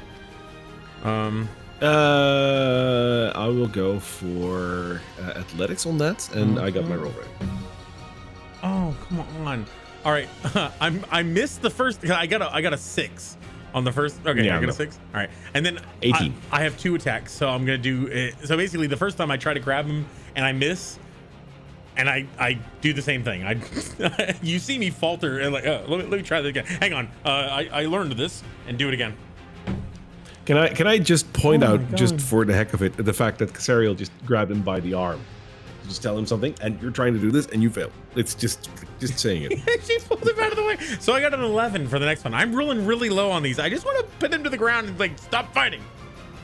I got with my bonus on it, I got a 14. Damn it. Okay, that's. Do I have anything else? Because that was both of my attacks. All right, yeah. So I'm like basically patting this guy down, and he's like, "What are you doing?" Like, stop fighting right now, Mister. And that's my. Do you want my wallet or something? That's my turn. I'm Healing up this poor I'm werewolf. trying to grapple the guy, and oh, okay. That's it. All right. Top it around. The 2 creatures up are still throwing rocks down. One of them hits. The other one hits too. So that is 2 points of damage on the right guy, who is getting 2 rocks on his bald head. He's not too keen about that. And filled with anger that he already had, in human rage almost, he tries to punch Casariel. And he does that for a 16. No, she takes her other hand and just blocks it. She paints the fence, if you will. You just take his hand like in your Wax hand, on, like the wax off. Wax on, wax off. Yeah. Oh my God. Wax on. We're keeping this going. We're keeping this going. Nobody gets the reference, but we're keeping it going. It's fine. Somebody will. Somebody will. The other guy joins in and does the same thing. And he does so for a 16. So that you only have one hand left, but I only have one hand, but somehow it blocks both this and it also punches the other guy's hand out of the way. Windshield Fucking wipers. mistake. This is what I get for trying to be nice? Oh, okay. Now you've woken the dragon. And who likes Oh, that? no. Nobody. Carla, your turn.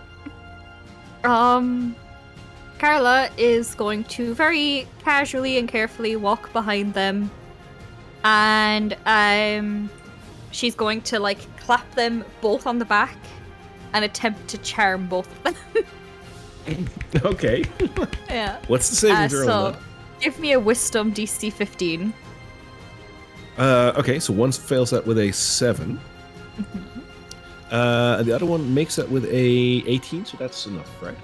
Yeah, so one of them just got punched by Casariel and kind of misses my charming words of like, how all about we all talk about this big important siege that's happening, otherwise you're going to end up like your friends dead on the floor. He's going to try and get Yeah, I wouldn't information like out that. of him. No, you wouldn't. So tell me, when's it happening? How many are coming? Oh, we're still preparing. Like, it will take a little while, but we were just scouting out if we could get in through the abbey, or if we can just like do a full frontal attack, but it'll take a while. It's over in the cave. You know, you've been there before. Didn't I see you before? In the cave? Which cave? Just outside of town. Oh, very. Oh, you are so helpful, aren't you? So helpful, and she's going to like scratch behind his ear. Aren't you so helpful? Sit down. Why not? He squats down on like a dog. Cool. I don't know how the bonus action my second attack bonus action works. Can I still use that if that's my main action? No, as a Okay. rogues have an exception to this, but most other classes, if you have done an attack, you can do a second attack. This wasn't an Okay. attack, so you can't do a second. Slay. Okay, so then I will just stay within melee range of the other one, I guess. Love it. All right. All right. I dreaded this. Casario. Exactly. Okay. How healthy does the one directly in front of me look? Is it Oof. Not too great. great? The sword that's in my hand, I'm going to take it and look at it and like kind of spin it around, you know, like you do when you're a badass sword wielding person. Mhm. And then I'm going to take it and I'm just going to shove it like into its gullet. Okay. Question: the one that's charmed or the one 19 that's plus not? a million. 19 plus a million. The one that I have is arm, and it tried to All right. punch me And that is not this- the one this that's one- charmed. directly. Yeah. Yep. So 19 plus a million. That hits. I think it is. Okay. So that is 1d6 rollable. Ooh, 15 plus 17. Okay, that's 17 points of damage. Okay, so you didn't think he had the guts, and he proves you wrong as you slice him open, and basically all of his insides just drop on the floor as he dies. I was trying to sweep the leg, and now I got a bunch of guts all over my leg. Yeah, it's warm though. Yeah. Yep. And I pull my sword out, and it's my bonus action. I'm gonna wipe it on its own cloak. And I'm gonna look at the other one. That's terrible. We've gone Dark Phoenix, ladies and gentlemen. She's I love fucking pissed. Yeah, so she just like eyes the one that's charmed now. Cool. John?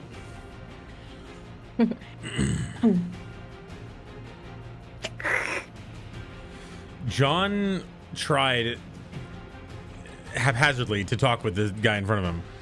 So he's just going to square himself up at the guy, and his voice bellows forth, and he says, "Kneel," and casts command to try to give him to essentially prone himself, supplicate himself. What's the trick on that? command? Is he kind of already? Yeah, Is he sitting? Carla already commanded him to sit. No, she's He's already charmed by Carla. Oh, That was okay. the other one. Oh, that was the other one? The one That that was the charmed Casario one? kills? Oh wait, you charmed yeah. one to sit down. Yeah, so this one He's is already already charmed. sitting. Okay. Yeah. So yeah, that's a good point. He's already. So I look at him. He's already on the ground. Me. Oh wait, he's already. So I'm basically just gonna go up to him and put my hands on his shoulders and to basically grapple him. But the idea is to keep him from doing anything else. Like we need to have a chat, and I'm gonna try to Okay. grab him. You're with her, right? Oh yes, he's with me. He's Yeah. So I'm not. I'm, good man. It's not like it's basically just it's not harming him, just holding him firmly by the shoulders so he doesn't get back up. I got a 3. All right, and I guess so that what's that also athletic? That's what I yeah. Crit. I got a 20 plus 5, 25. So, you know. It wouldn't have mattered, got but him. still I want to say it. Yeah. All right. I'm going to talk to him. Yep. Do you want to? So I'm going to look up at the ones above. Who are you? Stop throwing rocks. You guys got it? Yes. Okay. 1 second. We'll come down there, and they will proceed to walk down. Carla At will this point- turn in. Sorry. At this point, your fight is also over. Carla will turn to the wolf on the cliff and say, "Do you want to join in?" You see that the warg up there is trying to climb down the cliff over here, and failing because he's on all fours. And he says, yes, I'll join you." And it takes a little while, but all three of them will join you down here. So I'm Carla Lilacart. This is my friend John and my friend Casariel. We were instructed to come up and check on the Abbey by the Burgermeister, but obviously we were distracted. Who are you? Well, I'm Otto, and says the one that is closest to John, and he turns around and he points to the other one. He says, and she's Siegfried, and well, we live up in the Abbey. Mm-hmm. And as he says that, you three take a good look at them. These are some bizarre-looking creatures. For what you see in front of you are two humanoids, kinda, but then again, they're far from it. The one that identified himself as Otto seems to be male, and he seems to be a human. But while you do definitely see most of him being human, there's a lot about him that's off. His face partially looks like a dog. He has a dog nose and a dog mouth. You notice that his ears are pointy, almost like a raccoon or a cat or something like that. He has one leg that definitely looks like a lion or something. And you have the feeling that he has a bit of a tail. You're not really sure what kind of creature. Looking over at Siegfried, it's hard to even tell that this is a woman, because she has a full bushy kind of beard that is flecked with different colors. Near her right eye, you see greenish scales as if she is like a lizard. And you see that she has a cat eye, all of that covered under a cloak. She's hunched over quite badly.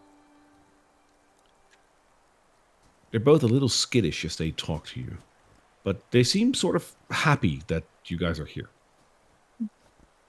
And as for the other, the work? The warg is, as I described, just a giant wolf. This is like not even giant, it's burly. That's what it is. Like, you know, this is just, it's a lot of wolf. He looks hurt, and he's limping a little bit, but he's standing. And apparently he can talk. The warg looks at them, looks at you, and he says, my name is William. Good to meet you all. Not to interject, but Casariel, are you feeling all right? You were bitten by one of those things. No, I don't feel well at all, actually. I think I might have contracted something. Yeah. Is that what happened to you two? Speaking to the two humanoid-ish. Happened what? Otto and Siegfried. What do you mean, lady? Did you get infected by those things? Infected? No. Yeah. No. Your face. Why? Your face. Yeah, what about it? You look like a dog. And you look terrible as well. You look like... I didn't say you look terrible. I just said you look like a dog.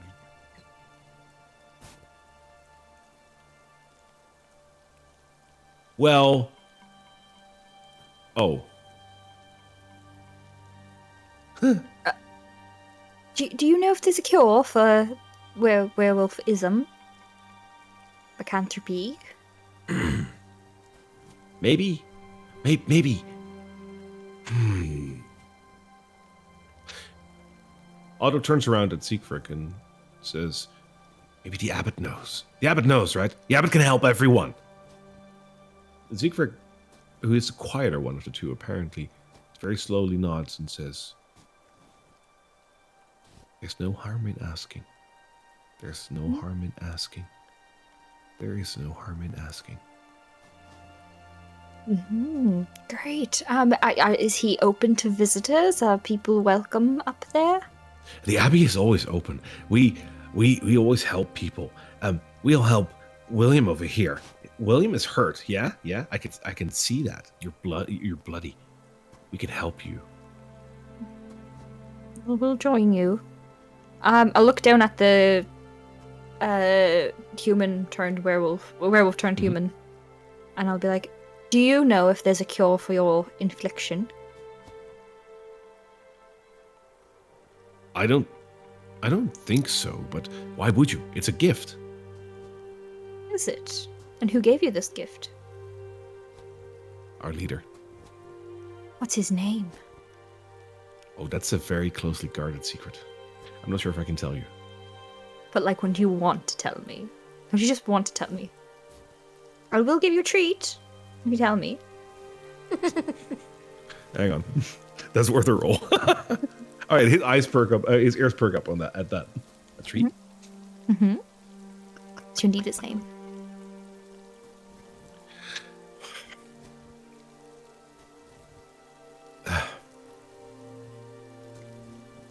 It's. I'm not really sure if I should tell you, but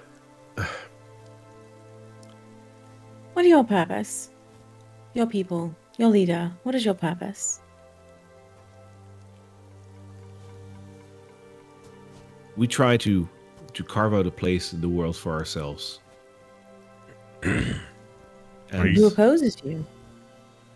the people of Kresk. They're afraid of us. Why are you trying to carve in Kresk specifically? Is there nowhere else you can go? You tell me. Is there a place safe for us? If we go Who's to that? Is Vallaki, there- they'll kill us. Why does it need to be a city? Why not start your own?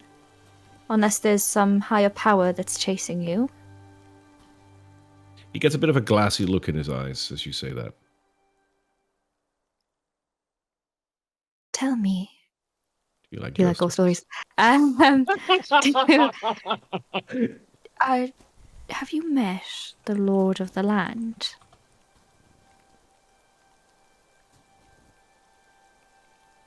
I haven't personally, but I've heard some stories. Oh dear. Are your people afraid of him?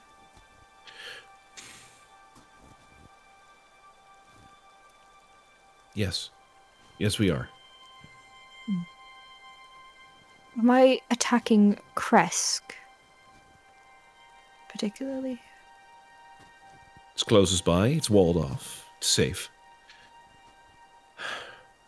And we have ties to this place. We used to live here. Most of us. Were you kicked out after you contracted your gift? Most of us, yes. Do you steal dead bodies from the cemetery? No, why would we? Just checking. Do you know any half goat people? I look from goat. John to Carla to the half like animal people literally right next to the guy he's questioning. When you catch Carla's eye, she's like, yes, I know that those people are probably who we're looking for. John just blissfully just asking this guy in front of him. Oh, if you were here, you'd get a hug. No, why would we? The dead are the dead. You don't mess with dead people. Oh, okay. I like you already. But never mind. What you're going to do now is you're going to go back to your people and you're going to tell them there is an army at Kresk and that there would be no hope of them taking it. And you're going to give your leader this, and Carla's going to quickly use the Tome of Strahd to cast illusory script. Mm-hmm. And she's going to write basically a secret message just for him. That's going to basically be like a threat that we will contact the Lord of the Land and tell them exactly where they are if they dare to take Kresk. But could they not be allies with I'm us? telling my dad. But could they not be allies? Should we not set up a meeting with the leader? I imagine you're like reading over the shoulder. She's like, that. Okay. We have to Doesn't keep have threaten to- there so that we have Hasn't. leverage. But we say, if you are willing to meet us, we might be able to carve out a place for you. Yes, indeed. We're something of revolutionaries in this land, and after we put forth a new regime, right? We could, if they help us, we could help them with certainly they can't kill anyone else, but No taking Kresk. So yeah, the gist of the letter is don't take Kresk, otherwise we will forego our kindness and contact the Lord of the Land about where they are. But if they are interested, we are trying to make this land better. We would help them carve out a place. All he has to do is set up a meeting for us. I'll and I will send. contact him in like 2 days or something. Send him a message, and we can set up a meeting. He looks at the note and listens to what you're saying, and he says, know what you're getting into, Missy. We have some power struggles of our own within our group, and Because it's illusory script to the man in front of me, it just seems like a happy little greeting card. okay, cool. But still, you did discuss what you just did. What you A little just bit, but like, said, right? you know, kind of like together. The mean girl-esque, Just- like, John gossiping together about it. claps a hand on his shoulder a little bit and squeezes it kind of firmly and says, "No more fighting now. You know what happens." Ow. Okay. Your clan lives around here, is that right? Yes. Should we not ask for a truce, not a truth, a truce, so that we can pass freely in these lands until we're done with the Abbey? Perhaps we can. There's a power Threatening. struggle going on within our clan right now. Our previous leader, Skennis, is ousted as in his role, and his son, who would take up his mantle, has been kicked out by the current leader. As you can imagine, that makes tensions rise, and the one that can show prowess by taking Kresk would surely show itself as a true leader. That is part of what we're running into right now. Well, I mean, leaders or not, it's all going to mean nothing if you have someone tearing down your door and killing your clan for stepping out of line. I just want to make sure. Do you want me to bring this to the current leader? Or do you want me to bring it to our previous leader? The one that has the power at the moment. The current, if he is. Okay. Could we not write 2 letters? Because I feel as though. Does everyone in your clan like the new leadership? Or some of them not sure of it? It differs, but Who's your favorite? there's... Me? Yeah. Oh, I like Skennis. Skennis was fair. He might not have been as strong and straightforward as the others, but at least he was fair. If we're gonna make a bargain with someone, we might as well make it with someone reasonable. Carla will copy down the letter again, one without illusory script, and say, okay, this one will go to Skennis, and it doesn't have any of the threats. It'll just be like, we're willing to talk. We can try and fairly do it. But the one with threats is going to the other leader. And it is illusory script so that for whenever it reaches the leader's eye, he'll be able to discern what it is. Okay. So the one this one is for... The greeting card is for Skennis. your current leader, and then this is for Skennis, and the Skennis one he could read, and it's reasonable and offering a meeting time and that kind of thing. Okay. So this one is for Stennis. This one is for Kiro. Okay. Do you want me to go now?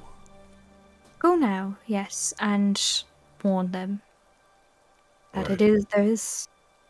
the Kresk will not fall easily. All right. What's your We will name, by talk the way? later.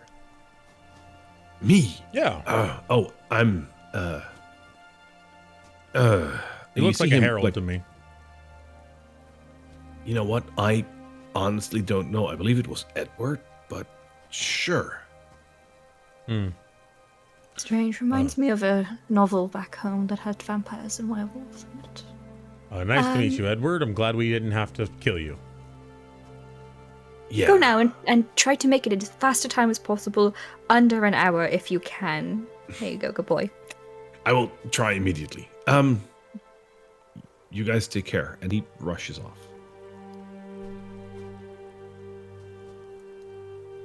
Nice kid. He was only talking to us, by the way, because I charmed him. Like, they're not reasonable. We do have to add a layer of thresh. She'll immediately say that to Casariel as soon as he runs off. No, I understand, but I don't think everyone.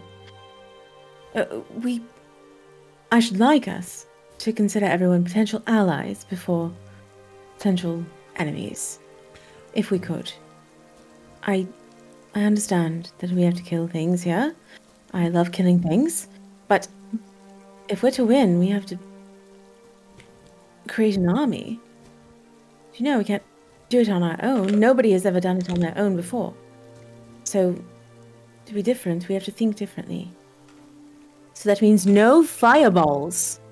I didn't know what it would do. I thought there weren't Then even you birds. shouldn't use it, They weren't even birds. John. This thing, Did you not just tell me your mandate is to stop violence? yes. Don't and this, use something that's clearly violent every time you use it, it Every also shoots time. lightning bolt. Oh wait.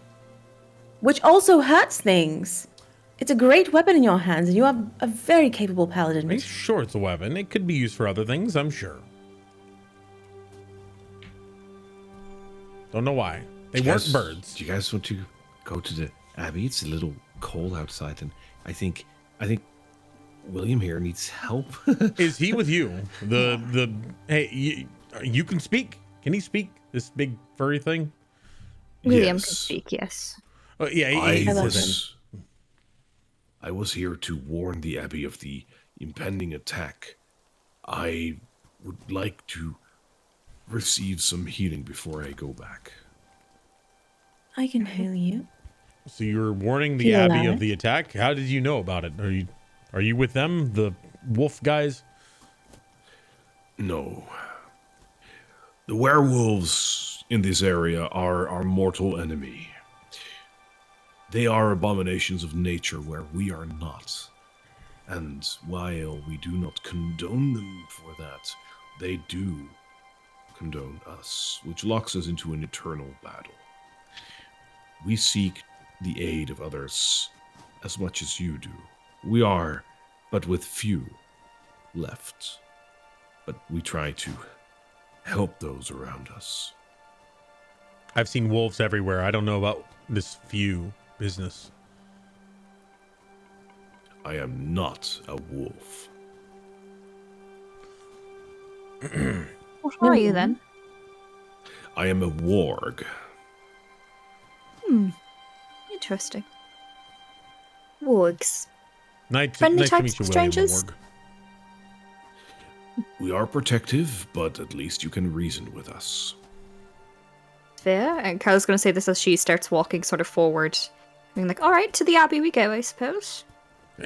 John's gonna walk side by side with the wolf guy. Did you have something, Casario? Would you allow me? My hand will glow. Like a radiant light. I'm asking William. William the warg. Sorry, I missed your question. Okay, I have walked up to William and say, I can heal you if you'd allow me. My hand will glow. Oh, yes. Yes, please. Okay, and I'm going to find wherever it looks the most wounded, and I'll place my hand over it, and I'm going to restore 8 points. That Hit points almost to it. brings him back to full health from where he is right now. Good enough to travel, actually. John's gonna say, oh, "Hang on, Carla." He pulls out his phase staff, and he's gonna add to that. No, No, If You can want only to. get one use of it during a day, right? it heals all of us, though. Are you hurt, Carla Casariel? Oh, We haven't talked. he looks down at his own like ripped and rended skin. It's like, oh, Okay, never mind. He puts it away. You need some healing, John. I'll be fine. Nothing a good rest wouldn't do. I'm gonna. He's fine. I'll walk over Short to rest. him, Great. and I'm just going to take his cheeks and squish him. And when I do that, I'm gonna cast Cure Wounds. But I just need to know how damaged he looks to know what level I want to cast it at. I'm about. I'm feeling about 4 out of 6. I'm feeling close. You know, I'm 2/3 feeling tip-top shape. Okay. So yeah. So I'm gonna just do it at a first level then. Yeah. Where's my d8s? Oh, that's great. That's 10 points of healing. Woo. That's feeling a lot better now. Thank you. Great. So, William, are other animals also as reasonable as you? Because I feel really bad if that's the case. He's gonna walk along with him. I think I am good enough to travel, and I have brought my warning. If you would relay that to the Abbey, I would prefer to go back home, look after my kin. Be fine. The warning was just that there's an attack coming? Yes. Would your kin be willing to meet with us at some point? We roam these lands, but if we would ever meet again, then know that you have an ally in us rather than an enemy. Same to you. If your clan ever needs help, there's a mansion near Vallaki. That's our home base. You are welcome there. I will remember that. Thank you, and good luck. T2 sprints off. Bye, into the Billy. distance. Hope you find your dad. Okay. Sorry.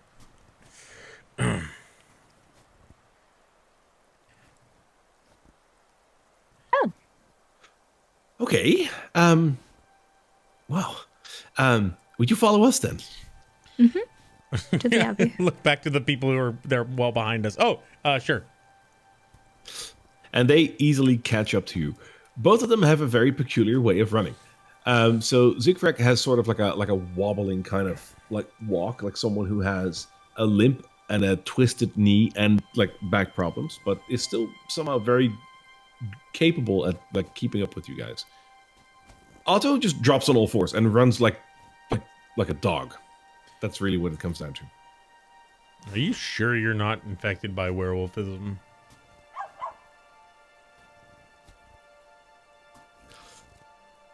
You run all the way up the path, and from there you can clearly see the Abbey. And that part we will do after our break. Hello, everybody. Welcome back. We are back from our break. I hope you guys took your break as well. For those of you that joined us on the Discord, thank you for joining us. That was a lot of fun to talk with you. And for those of you that haven't, please do so next week because it's a lot of fun. Why do you hate us? Sorry. Why weren't you there? Yeah, we were waiting for you. We had milk and cookies. The Discord link is usually I believe it's somewhere on our Twitch down there, and on YouTube we have links to our socials as well. So if you do want to join our Discord, have a look over there and please join. We'd love to talk to you. So what did we do before our break? We went up the path to, well, before that you talked to Sergei Vonzarovich near the water that was blessed by Sid Markovia. You had a couple of questions and a couple of answers from that. And from there, you ascended up the path towards the Abbey of St. Markovia. You were beset on by werewolves and a couple of wolves, and you defeated them and were then subsequently asked to come towards the Abbey by Otto and Siegfried, who are two, well, strange creatures that show remarkable resemblance to a whole lot of different creatures all in one. It's sort of like a choose-your-own-adventure in a person. They look interesting. And yeah, it's like when you polymorph someone's finger and then like on multiple body parts. It's that's what they look like. They asked you to follow them towards the Abbey, and you guys did, and that is where we left off. As you move up the path towards the abbey, together with Otto and Siegfried, you take one final bend of the road and then see part of the abbey full-fledged in front of you. The building itself has seen better days. This abbey, if you will, doesn't really look like an abbey. There are some things that might point at this being a religious building. There are some religious resemblances here and there on the walls. You see a lot of graves around the building, which is usually the case with religious buildings. But other than that, the layout of the building at first glance looks almost more like a keep or a very fancy mansion with a wall around it. Apparently, this is indeed occupied by people. As you notice when you walk towards this building, that light is shining inside this building from a glass window. You see smoke billowing out of a chimney. And further down the road, you notice that there's people on the walls.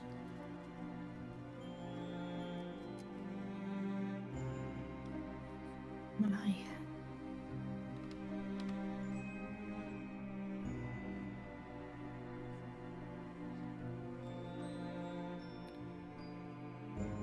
Otto and Siegfried lead you towards the entrance of the abbey as you walk around a large stone gate. And as you come towards the entrance of that, they both open the gate and step inside. And as they do, you notice that they both go left and right where they are right now. I'm just following right after him. The other people that we see guarding, what do they look like? It's hard to say because it's a little ways away, but they look humanoid-ish, so to speak. Do they look like Siegfried and Otto? Half Could animal, be. half.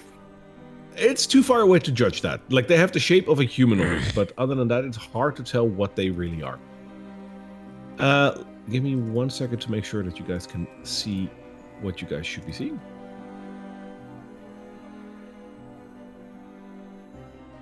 It's a bit of a large area to uncover, so while you get through, I will show you this part. As you get through the gate, Siegfried and Otto both take a left and a right and stand near the remnants of 2 ruined guard towers. As a point of note, I actually don't see Otto. I only see Siegfried. Oh, I noticed. Okay, then let me reinsert him onto the map. Cool. Not bad. There he is. Yay. As you walk inside and you look into these ruined guard towers left and right, you notice that there are a bunch of ruined pelts and an old soggy pillow on each side.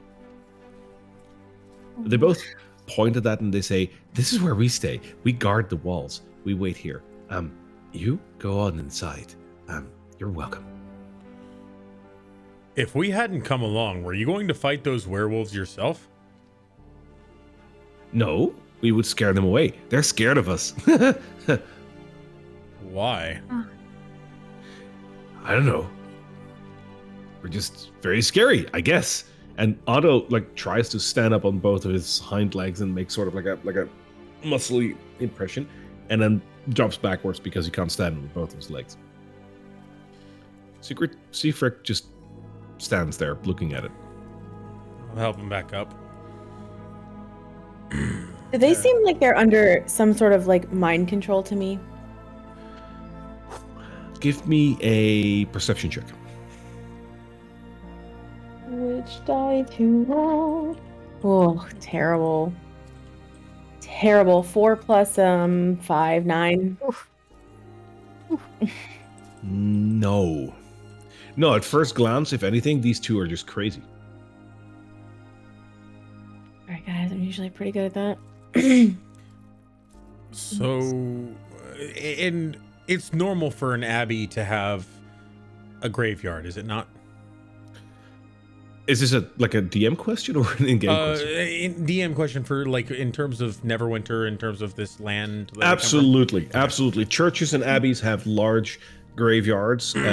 What makes a difference between the two, usually, is the fact that a church or basically just like a public service building, if you will, in terms of faith, usually has a graveyard that is for everyone that wants to be buried there.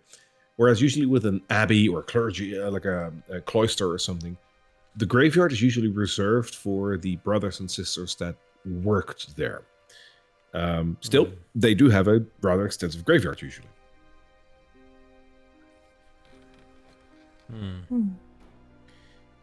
Carla's going to walk over to the graveyard while they're sort of talking to Otto and Siegfried, and kind of look down and see, are there names written on there?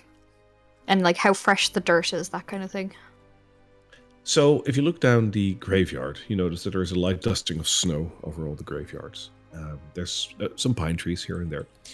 And you will, like, this is your shtick, right? Like graves and like dead people, that's a thing that you like. Well, that sounds weird. It's a thing that interests you. Yeah.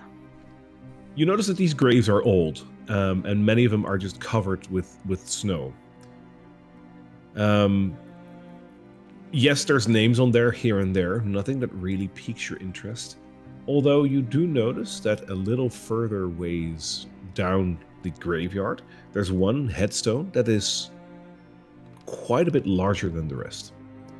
It is, if you follow the outside wall, near the first pine tree from where you're standing. Okay. So, like... Am I going the right direction or the wrong direction? Tell me. A little bit further, and there you go. That's the one. Okay. She'll pop over and kind of look at it. All right. And she'll take out her detector, her crystal ball detector. She's not going to try and talk to them, but she will see if it's picking up the vibes of a ghost. It gives very subtle ticks, but nothing more. And what's the name? That's the thing. Where most of the other gravestones have names on them, this one has a sigil on it, but no name. But there's definitely an inscription on it. I'll take out a piece of paper and try to, like, press it up against it and, like, take, like, some of my ink and, like, try to copy it, basically. The sigil. Feel free. Yeah. The sigil itself is a beautiful sigil. And contrary to what the image might show over here, because the image shows like a little bit of an R, you can scratch that. The letter that is in here is a C. The words on the gravestone very clearly say, "Dead trusts him." And trusts him.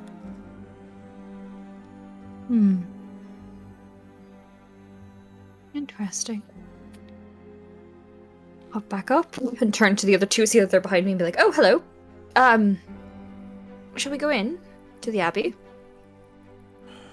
Talk to that abbot? By the way," and she'll kind of like draw them a little closer to her to try and get them to lean down to talk to her. She's gonna be like, what I saw within the footprints near the open grave was one regular foot and one foot that looked like a goat's hoof. And if creatures like that, like slowly leaning behind one of them to look over at the Otto and Siegfried, are around, it could be likely connected. So keep your eyes peeled. Don't be easily trusting, and a little bit of tact, John, please. Huh? We don't want to get ourselves caught out. Suddenly having the feeling like we might be having another Daskaloo on our hands. It's not ideal after a werewolf attack, but we'll approach with information, and you're not going to share, and she's going to look directly into John's eyes, you're not going to share about the footsteps. All right, at the graveyard, right? Yeah, Okay. we'll ask if we need to, but on the down low I'll in let you case talk we about need that. to. Yeah. And what are you going to do with the wand? Keep it in my pants. Keep it in your pants, John. Oh, jeez Louise. Very Not to do productive that. team huddle. Let's go. Before you move off, Carla, give me a perception check. Oh, exciting. Yeah, no, let's file it under perception because I don't really have anything else that fits better. Okay, that wasn't actually too bad for me. That's a 17. Okay. As you move away, you can't help but fight a passing thought that goes through your mind about the gravestone. Mhm. Dead trusts him. That's, if anything, either weird language or a misspell. Trust him. Misspell. If dead trusts him is not correct English, is it? It's not. What trusts him? It sounds as if dead is a person as opposed to a group. I'm going Don't through a trust bunch of him? anagrams and stuff in my head, but John doesn't have anything to add. What Carla's going to do, because she took down the symbol, she also took down the engraving. She's going to look at that and sort of play around with it a little bit on her journal as they're walking up to see if she can try and decipher maybe what it could be. I personally can't think of it, but like if I can try and roll to say like she's trying to work it out, can I get a hint? If I roll well? Sure. Roll me a flat d20. Let's see what happens. 5. As you're in it, you roll a 5? Mhm. I was going to say, like, you can add a +4 to it because this is right up your alley, but that's still a 9. Yeah, not good. Good. The only time I want an actual one would be then because I'm lucky, but no. All right. John, what you just said, was that something you said out loud, or did you say that out again? Wait, I have inspiration. Does that matter? Can I give that to Carla? Will it matter if I give Sure. it to her right now? Yeah, sure. Great. Oh. Does that let you re-roll? I don't know if that does, but take it. See, So, what are we ruling it as? A reroll or adding on? Add on to it. Okay. just for the sake of context, when I saw it in John, like I actually thought this would be funny for John to say, head trust dim, dust red trim. I hate words. Okay. Then that is the reason why you can use the inspiration.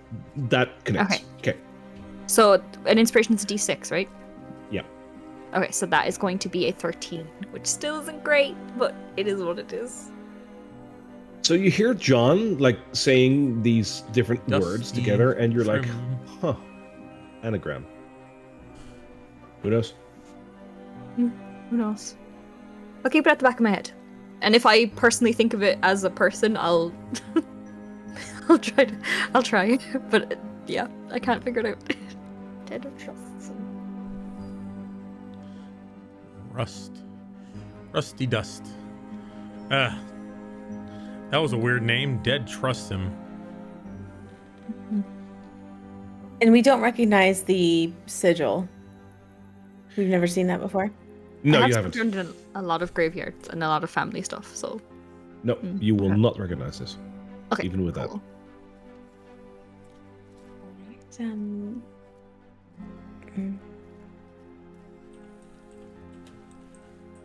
Okay. I was looking to see if I had speak with dead, but I don't, so I did not prepare it. Am I going in the right direction towards the front of the abbey? Yes, you are. As you move down this path, you go towards a large inner wall. And as you go here, you see two very large wooden doors that are currently closed, but they don't necessarily seem to be locked. I will also show the area that moves from here towards the north. Give me 1 second. You see that the path stretches on quite a little bit further. As you stand here and you look towards the inner wall, this is where you see a patrol going on the inner wall. This is where you see the patrol that I talked about earlier. And where you're standing right now, Casario, Carla, it seems it's a human, like a normal human. But roll me a perception check to both of you.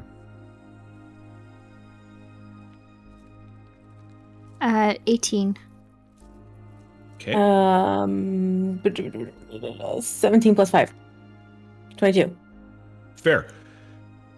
The both of you do see that the person that is patrolling up here, there's two peculiarities about this. First of all, it is a perfect patrol. From the left to the right, to the left to the right, without end. And secondly, this is a giant of a man. Like, not even kidding. This must be a half giant. But it doesn't have any animal features? Not at first glance, no. Well, what about at second glance?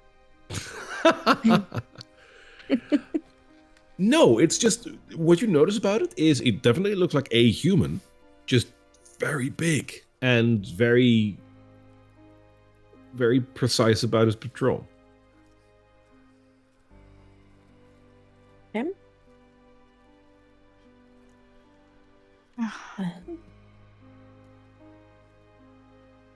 Shall we go in? Because we won't find anything out here. Is the very large patrol man, where is he in relation to us? Up to, for you guys, second floor, right? You guys call the one floor up. Right. So in front of us, though, above the door that we're on? Yeah, so the door in front of you is just a one floor door that you apparently can open. Above that is another level with a wall up on which he is patrolling. Hello there. You say it loud enough that he should be able to hear that, yet he elects to ignore you. Can we come in? Say nothing if we can. Apparently, by your rules, he agrees that you can come in. All right. We were invited. Sorry. That's just perfect. That's perfect. I'm going to use thaumaturgy to open the door if it's unlocked. Okay. Yes. From a bit farther away, I want to look in and just see what it looks like in there. All right. As you unlock the door,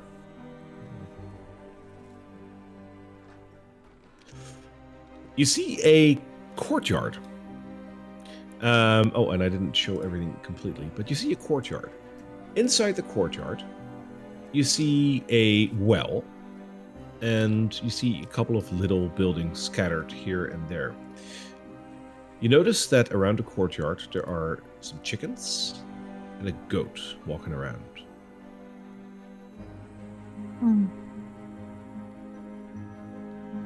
Alright.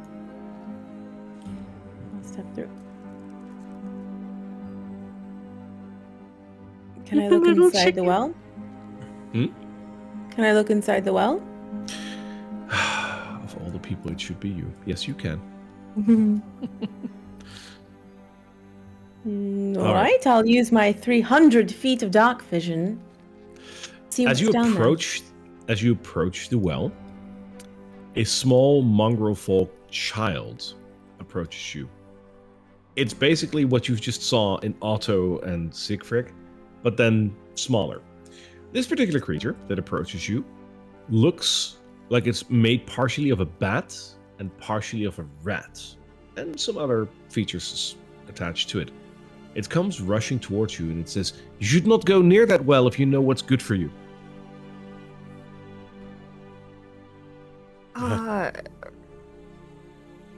Carla will slide up kind of here and turn to Xariel and kind of like throw like a look to be like, look down there. And be like, oh, what's down there? And kind of try to stand in his way, both of them child-sized, and just be like, what's down there? Is there something interesting? Is there like poisoned water? Like what's going on? And try to barrel through.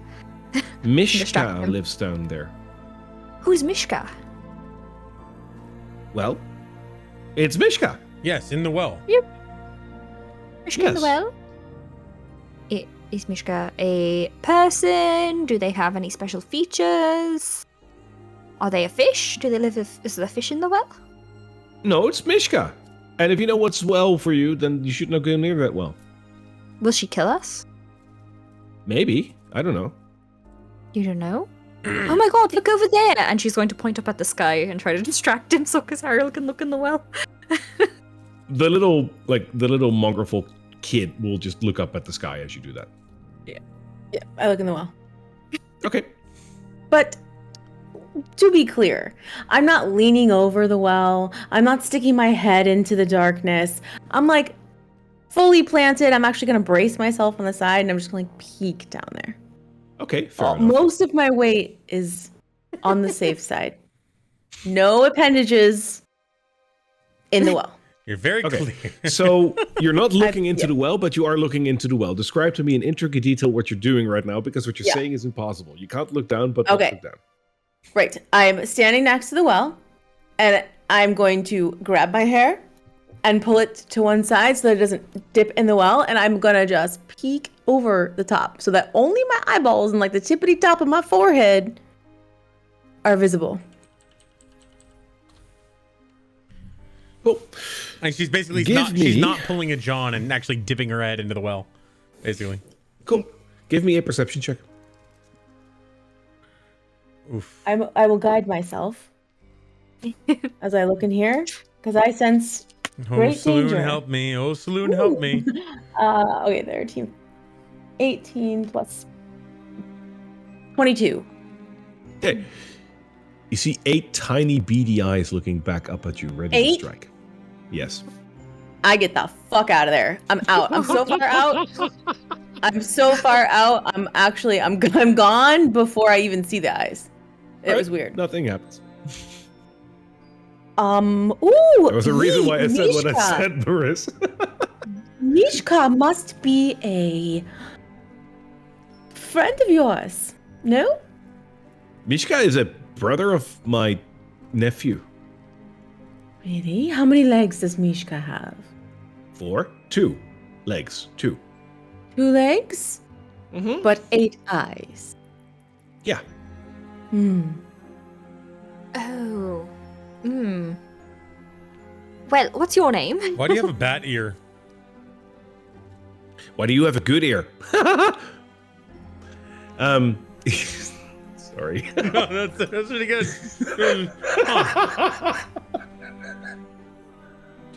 Touche. Tushy. Tushy. He doesn't know touche. My name's Manny. Manny, oh, that's lovely. We're here to talk to the abbot about some things, if you wouldn't mind introducing us to him. Sure. It's just through those doors, and he points to the doors to the west. Now, I'm going to ask a very, cheeky question. You don't have to answer, of course, but have you ever gone in there and not come back out? I usually don't go there at all. Okay. Thank you. Just Sorry, one more question.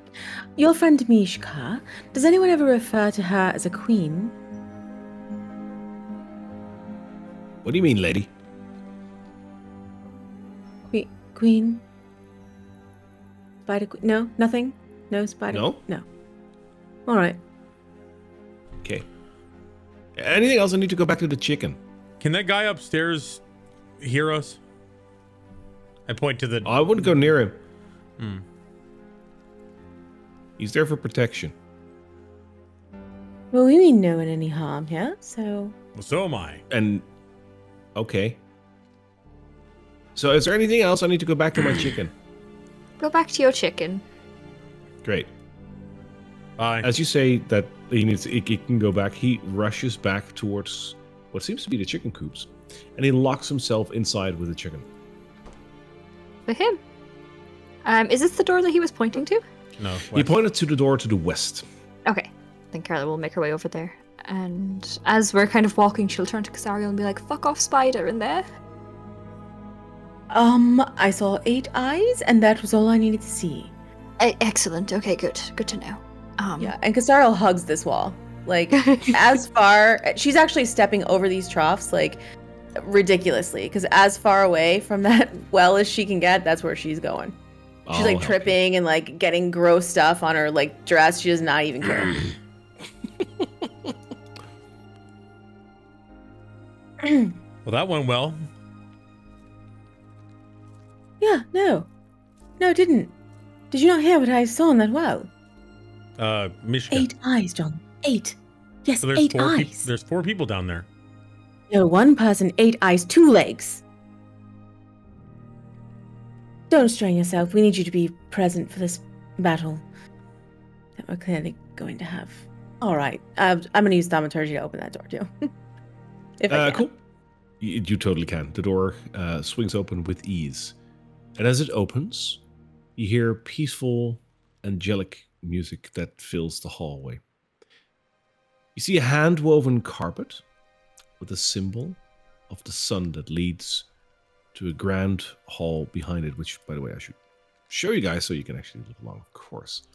Give me 1 second. There you go. You see a hand-carved wooden staircase flanking the hallway. One to the north that leads down, and one to the south that leads to an upper floor. You see a whole bunch of votive candles that are flickering in their holders to the north. Looking further down, you see a large banquet table. And you see a cauldron that sits on an iron rack near the fire. And there's a smell of warm, hearty cooked food that is wafting through this place. Next to the large set table, you see a couple of people. First up, at the head of the table, you see a hooded figure with a light-colored robe that is sitting there and looks towards you guys as you open the door. I don't know at this point if you guys walk in, but if you do and he catches your eyes, he smiles at you warmly. It's hard to tell from the immediate distance, but he looks almost like a young man with beautiful long golden hair and a beautiful face with very radiant blue eyes set in them. He nods at you, then stands up from his seat and walks towards the window. Over there, a beautiful young woman stands with an alabaster skin, wearing a silk, tattered gown. She's staring at the window, seemingly lost in thought. As the man with the hood approaches her and slowly takes her hand, he turns around and looks at the three of you and takes her next to him. All his movements are with the grace of a saint. He raises his free hand and says, "Welcome." The words are warm and calming.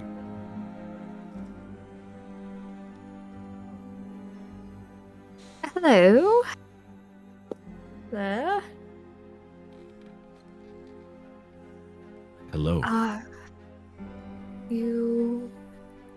I'm Carla Lilacard, and these are my friends, Casariel and John. Yes. Dear God. We were sent by the Burgermeister and Kresk to check on the Abbey and ensure that everything's okay. Yes. There's been a little bit of an issue popping up around town, particularly around graveyards, and he just wanted to ensure that you're also not afflicted by this. And when she kind of says graveyards, she's really looking at his face to see if there's any noticeable, like, flinching or change or anything. Give me a perception check on that. Ooh, that's 21. No change whatsoever. He just listens calmly to your words and lets you finish completely before finally speaking. Okay. And he says, I'm sorry to hear that. Obviously, disturbances of that kind should be abolished. People who have passed should be allowed to rest peacefully. Please come in. It's cold outside, and in here, it's warm. Feel free to close the door, please. It is cold outside. I'll kind of look back. I'm studying him very carefully with I have passive insight of 18, but I would be happy to roll for it. What are you looking for? I mean, Or I don't trust him. Marissa doesn't, but does Casariel? Even with the, I'll go with the 18, because that is fair that you're using that over here. Oh God, girl, you're conflicted as F over here. Your initial feeling as you went up this mountain, from what I'm gathering, but do catch me if I'm wrong, is there is something going on. There's people complaining about this abbey. There's people saying that it's been abandoned, but it isn't. There's these weird creatures walking around. Everything points at there's something wrong here. And then you walk in here and you look at this man, and by God, Casario, this guy could have been a teacher at your academy when you were still training to become a Silver Star. There is nothing wrong about him. He looks borderline angelic. Everything is great. He has a beautiful physique. He's tall. He is very, very handsome. Long blonde hair, like piercing blue eyes, unbespoke clothing that he's wearing. There's nothing wrong about this. So, complete conflict. The girl that he's standing next to, what does she look like? Is she part animal? No, not at all. She looks completely human. She has a complete alabaster skin, like that very fair, like pristine alabaster complexion, right? Like almost porcelain-like. Very beautiful. Her hair is almost white, it's a blonde color, but it's almost white. And again, beautiful physique. She looks great. Her robe, or her dress, is made of satin, but it's tattered. It looks like it's seen better days. But other than that, she looks amazing.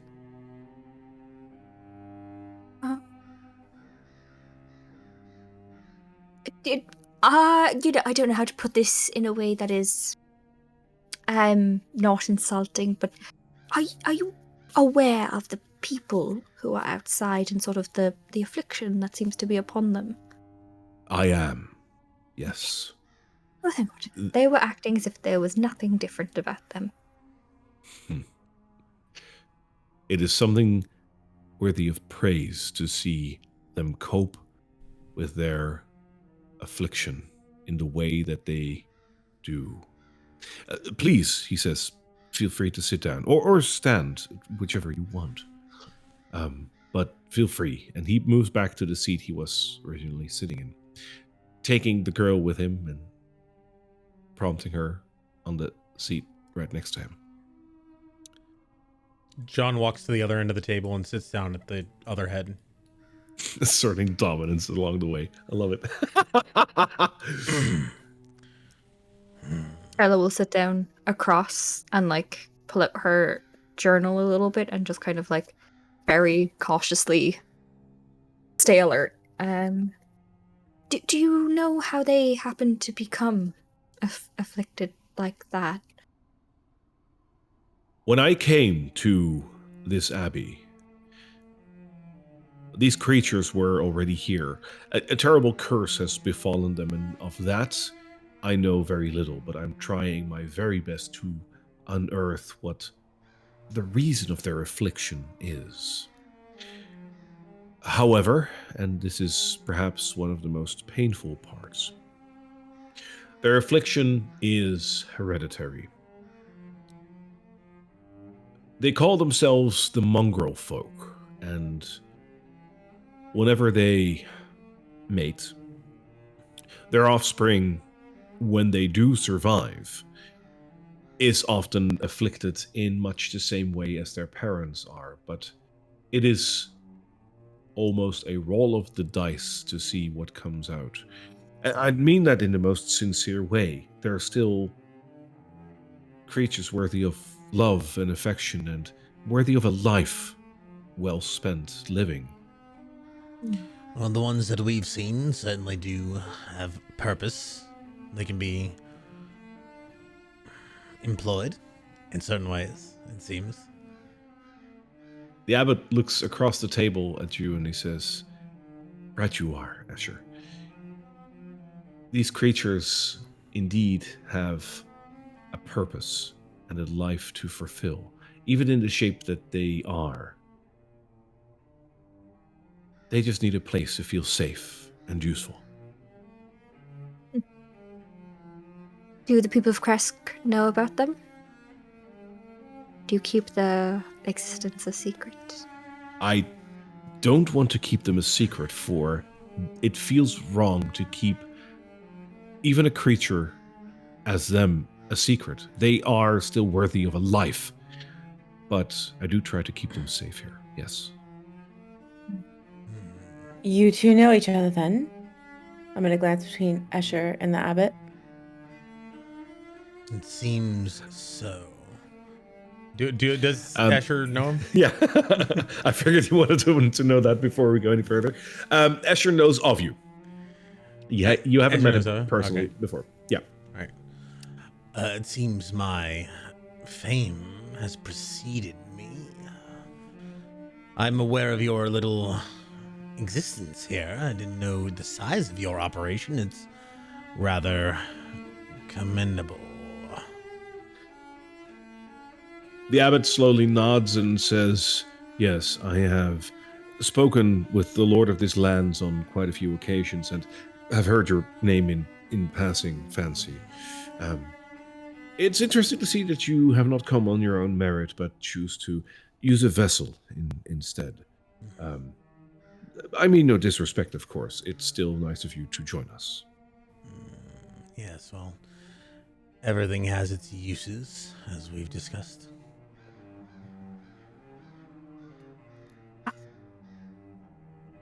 Yes, Mm. I suppose so. So what are you actually up to here in this abbey? You can't be doing this out of charity. There are some in this world that do believe in devoting their life to the fulfillment of others' lives. It is with that purpose that I came to Barovia, and it's that purpose, indeed, that I'm fulfilling here. Pity. Ooh, what if... We did a little bit of investigating around certain of the plots that have been dug up around the city, and very curiously, one of the prints that we found had one half human leg and a half another. Do you know if any of these creatures are prone to perhaps bouts of Grave robbery. grave robbery? Yes, thank you, Escher. I cannot imagine so. They rarely leave the abbey, and even if they do, they will stick close to the abbey. We have our own farm here. We make sure that we have our own food. We have enough water to last us, and even if we do need some water, we can get it from the well near St. Markovia's blessed waters. We have no reason to leave this place inherently, so most of them elect not to do so. Okay, interesting. Do you often get beset on by werewolves? Werewolves? We just stopped an attack earlier. An attack on Kresk? On your abbey. Your little guard dogs were running down the hill to scare them off. Oh, that must have been Otto and Siegfried. Yes, they do try to help out whenever there is cause for alarm. They try to scare them off. Usually it's just wolves, but werewolves, you said? Yes. Scouts. Apparently there's going to be an attack on the abbey. Someone was trying to warn you of it. But we happened to get there in time to stop them from scouting any further. That makes me sad. I do not wish violence from any kind, and even if they would beset the Abbey, I hope that... Well, are you sure? Positive. We even ran into one of the wargs out there as well, and I'm sure you know what that means. The wargs do come up here from time to time, seeking some food or some aid. The mongrel folk over here seem to like them very well, so I graciously allow them in here. They mean no harm. But the werewolves... This one had a message for you about the werewolves. Apparently there's some form of... What's the term? Encroachment? Brewing? Seems to be. I can only imagine that that attack would be on Kresk and not on the Abbey. But perhaps through the Abbey they tried to get onto Kresk. The werewolves in the area are outcasts of the village. The people that are beset on by the lycanthropy, that cannot fight back against it, need to find a place of safety, and they often end up in the Wolf's Den, which is a cave just outside of town. It's good to know that your friendliness, your charity extends only to this abbey and not to the village of Kresk. I'd like to see some boundaries. Right. I imagine so. You said you've met with the lord of this land. How lucky for you. Must have been an honor. Absolutely. He's an interesting man. A glorious man. Yes. That's what they say. Do you have some sort of agreement, alliance? What business have you with him? When I first came to breathe life into the Abbey once more, after centuries of neglect, the Lord of this land came here on several occasions, first as his alter ego, Vasily von Holtz, which I think you might know already. Do you think that? Why? The Lord of this land has a tendency to use his alter ego on newcomers to these lands, and if you permit me a assessment, you do not look like people that have lived here all your life. Oh, what gave it away? Was it the general liveliness of us? He smirks at you, Carla, and he says, well, for one, it is the way that you look, my darling. Oh, I think, well, yes, I mean, I cannot deny that I am quite different than most people here. There's beauty in difference. Charmer. Are you the only one that runs this abbey? Are you the leader of the mongrel folk outside? I don't see myself as a leader of them. They are allowed to do their own, but I do run the abbey, yes, so in that regard. I'm sorry, you were saying about the lord of this land. He came here to talk to you about, what was it? When I started the abbey back up, if you will, he just came to inquire what my intentions were. We had a couple of good discussions, and ultimately I advised him to go back to his castle and do what he seems to do best, rule this land with his wisdom, and let me take care of the project over here. What project?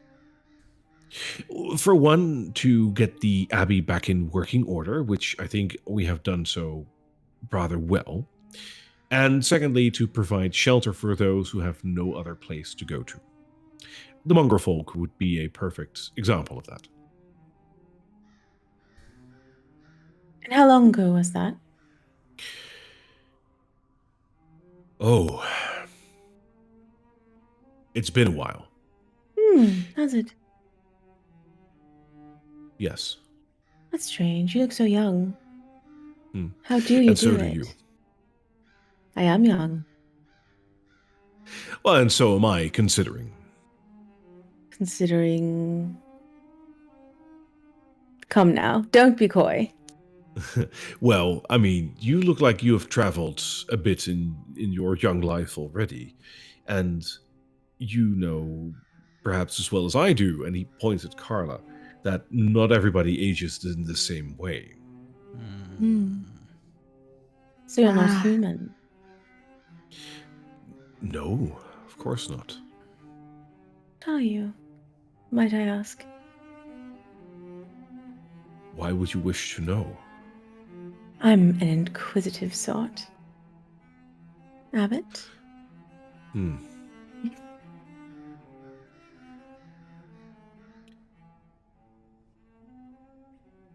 I am a creature created in service of the light. The Morning Lord created you? If only I would be that lucky. Oh. Just gonna smile and blink at him expectingly. Give me a persuasion check on that. Okay, I'm gonna go. Can I guide myself with that? Sure. Okay. Okay. Okay. Persuasion? Yep. 18.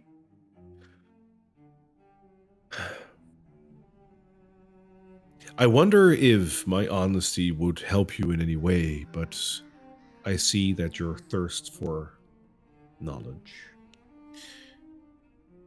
seems to be lingering in your thoughts still. I am a diva. And for those of you just out of game, that's not the diva with an I, but the diva with an E. I was about to make a joke. Yeah. It's like Beyonce. You're Beyonce. Beyonce? Dave.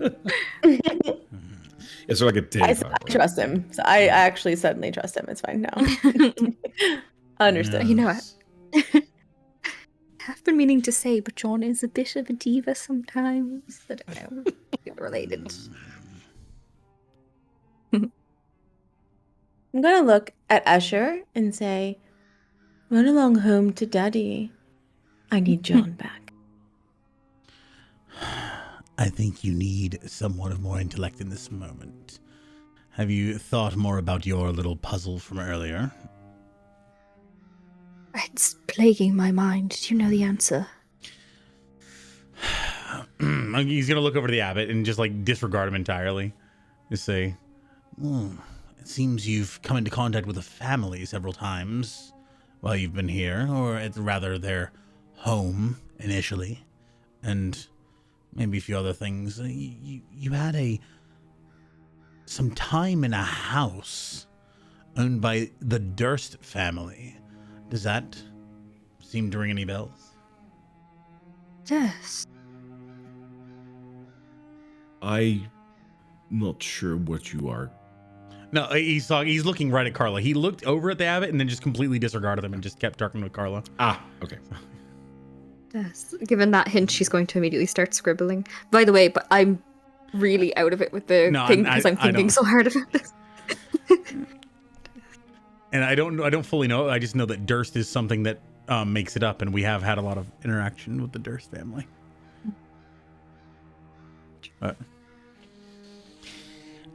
I'm just so curious as to one so divine as yourself would find yourself in a land as dark as this one. Isn't it beneath you? On the contrary, this is the place where I belong. It is the places that seem the most dark where a small match is the most effective. It is the places where light seems to be extinguished, where a little ray of sunshine can make the biggest difference. No, I feel rather at home, trying to bring balance and provide help for those who need it, in the broadest sense of the word. We've heard so often about the plight of souls attempting to leave this land. I wonder what would happen if one such as yourself were killed. Would your soul struggle to leave this land as well? As much as you would like to think that I have an answer for everything, that is one of the few topics that I actually prefer not to think about. I still have a long life ahead of me, and I wish to carry out a lot of good things in that life before I am confronted with the ultimate question. No. And I just happen to be curious, a curious soul, as it were, and some things would be very interesting to find an answer to. But do go on. You know, if you are good as you say, you would not mind being subjected to a test. My friend John, who's currently sleeping right now, I'm going to glance back at Escher. He can sense these things, you know. He's very powerful, very powerful. He can sense celestials or fiends. Perhaps he could take a look at you. Would that be all right? If that is what it takes, then yes. That would be interesting. I don't think I've ever actually discovered what it feels like for him to do his little sensory thing, so I'm going to try it.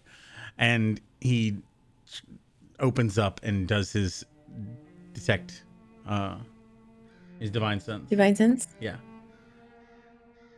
Which is basically anything that is not under full cover within 60 feet.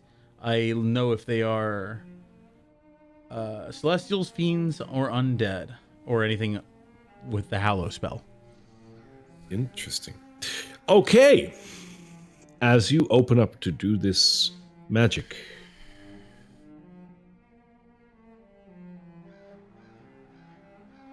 oh, this is so difficult. I want to say something to Escher, but we're streaming right now, so I can't pull you into a separate channel. Oh, we can leave. We can mute. We can mute. Yeah, I let's can mute. mute it for the. I can mute it for the stream if you'd like. Well, no, we should let the Stream- audience hear. Yeah. Let the audience hear. Okay, Like cool. you two mute Okay, but first. hold on, I don't know how to I'll mute. raise my hand when I'm done. You know the How do I do headphone it? symbol next to your name? The headphone symbol? Oh, wait for it. Okay, it popped out. Sorry. Hi. Wait. There's a little deafen Oh, yeah, symbol got it. underneath at the bottom. Yep, they're muted. All right. So the abbot looks at you, and as you cast his spell, you very clearly can see that the abbot itself is a celestial being. However, you also notice that the creature next to him, the lady with the alabaster skin, is undead. I'll leave it up to Escher what you want to do with that.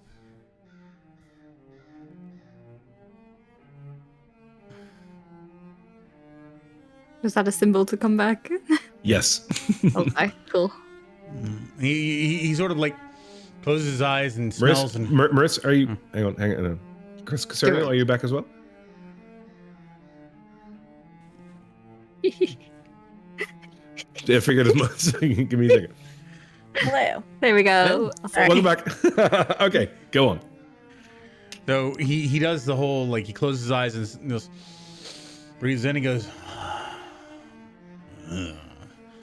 He is indeed a something self-righteous, probably, but yes, he is a celestial, and there's something more going on than meets the eye. And he looks at the woman. Sorry, I completely blank. Did we get her name? Oh, my apologies, the abbot says. I did not introduce my companion here. Her name is Vasilka. Vasilka. Lovely name. A pleasure to meet you, and Carla will kind of reach her hand out for Vasilka to take. So Vasilka is sitting there, hands in her lap, and as you do that, she just glances over at you and very warmly nods at you.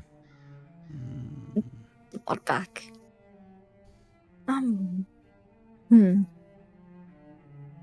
Divas, you said. Well, Neverwinter divas, generally an operatic singer with a bit of an attitude.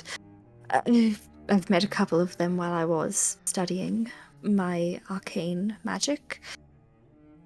What does it mean here? I'm the height that I am. Because I'm a halfling, I live quite a long time because of it. Do you know the differences between our human companions and us? You? I do. As a diva, I have lived for millennia. I have lived for so long, and have learned so much about the world and its inhabitants. I serve a lot of purposes, but I am sent in whenever the need arises. This abbey, which was constructed by Saint Markovia, who in her own right is a saint. This abbey could not have been left to its own devices to crumble to dust. I was sent here to make sure that wouldn't happen. So Casariel watches the outreach of Carla's hand and that the woman didn't take it, and that immediately says to her, there's some illusion magic happening here. Some shit's going down. So Casariel's just like very nonchalantly gonna put her hands behind her back and just like walk along the, outside of the table. And I'm gonna just like brush them. Do I feel like anything is it bigger than what it appears to be, or like I'm gonna? I'm so sorry. We'll see you all next week. Maybe. We're going to grow up on one day. Mm-hmm. There will come a if day, nothing guys. weird happens, I will. My intention, if nothing happens to stop it, is to just like go around. I'm even gonna like put my hand like on the back of her chair and just like smile. Like, are these two what they seem as far as like what I can feel? Give me a perception check. I will answer, but I need, for one particular thing, I need a perception check. Okay, can I guide myself? You are very intent on finding out what the F is happening here, so yes, you can. Okay. 21, 22, 23. 23 total. Okay.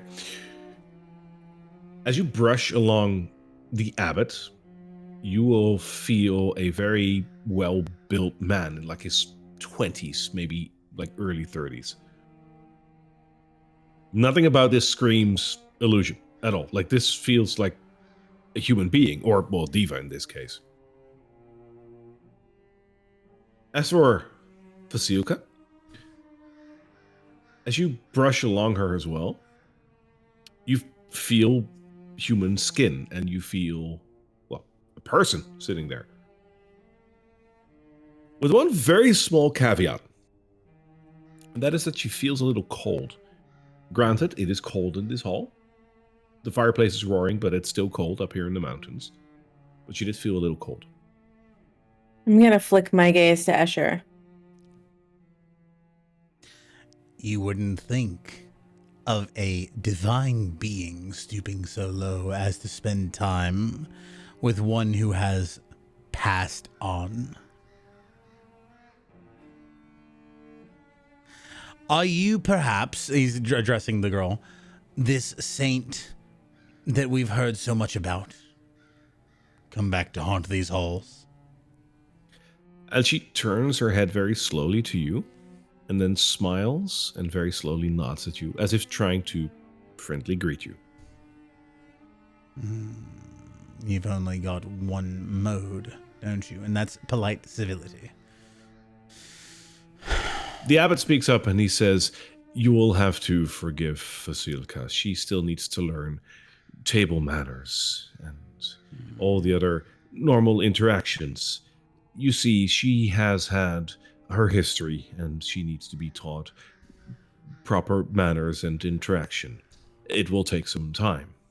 Where did you dig her up? What do you mean? Where did you find such a specimen who has such a history and yet has no socialization, no manners. Someone who needs to be taught. I've run into several of a similar sort. They were all useful, but yes, it does take time to train.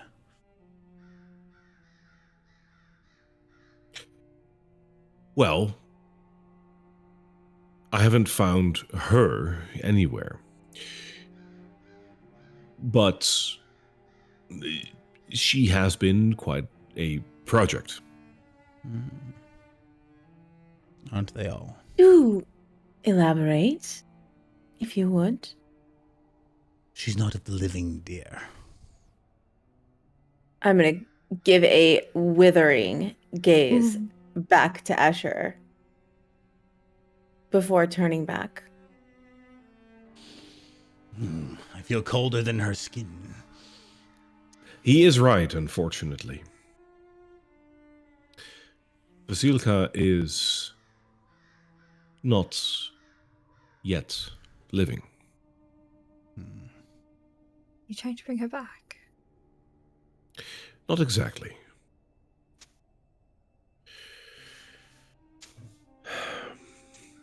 This land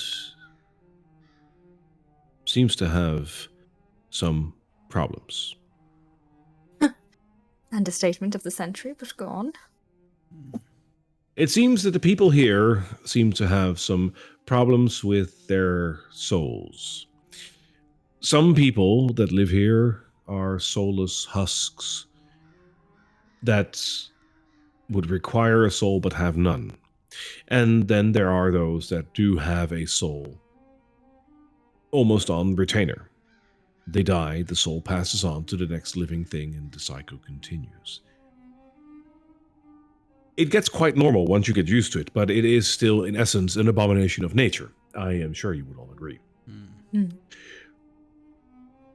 Still, that does mean that there is a perpetual repetitiveness in life in this world, if you will.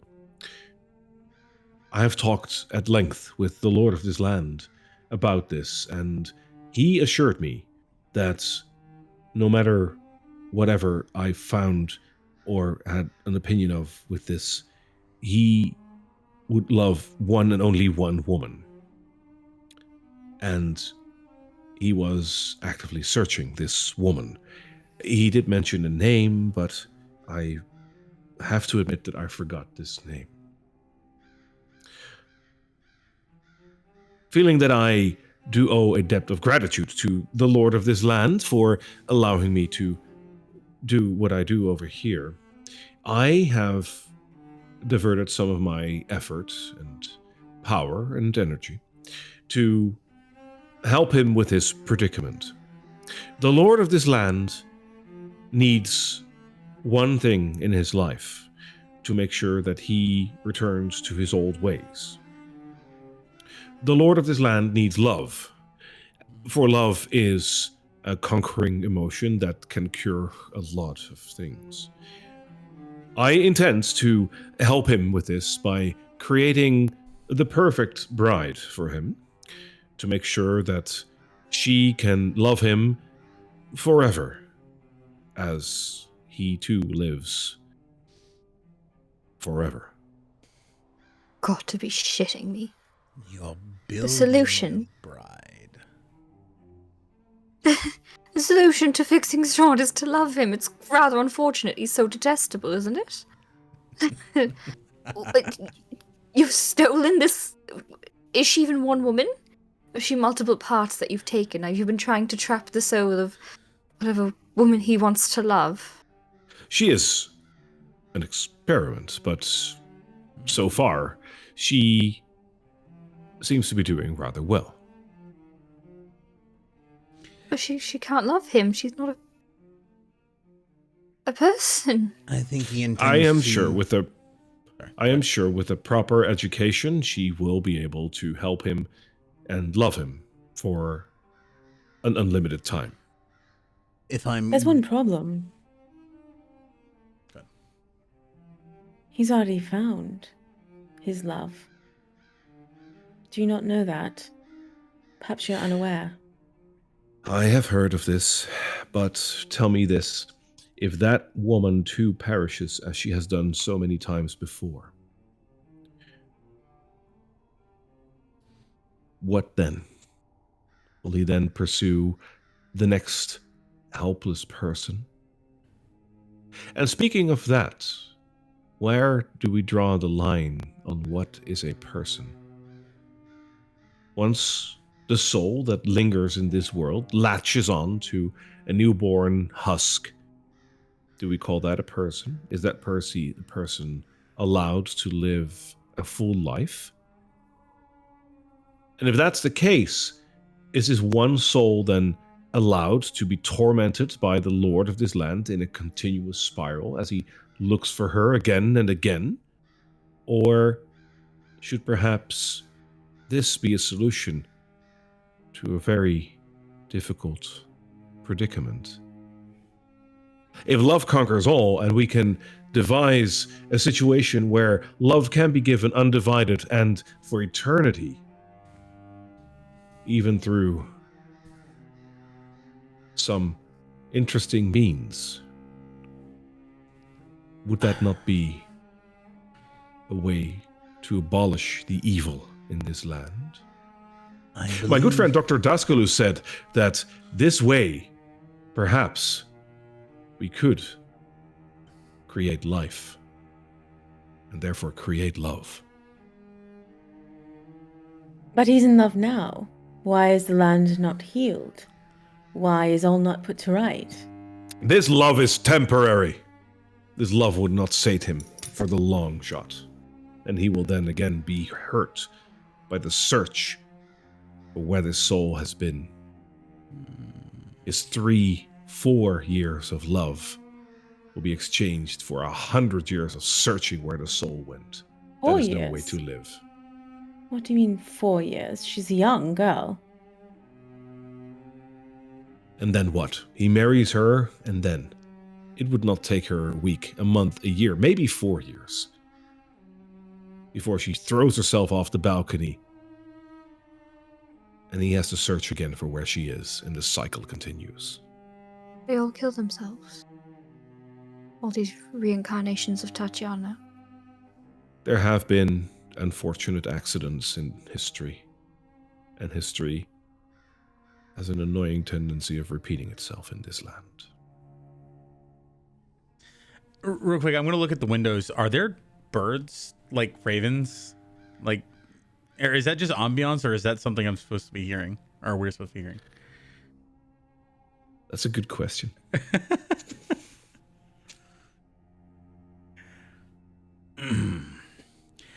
If I understand this correctly, you're going to attempt to, what, marry one of these souls, preferably the one that he's searching for, to this immortal corpse?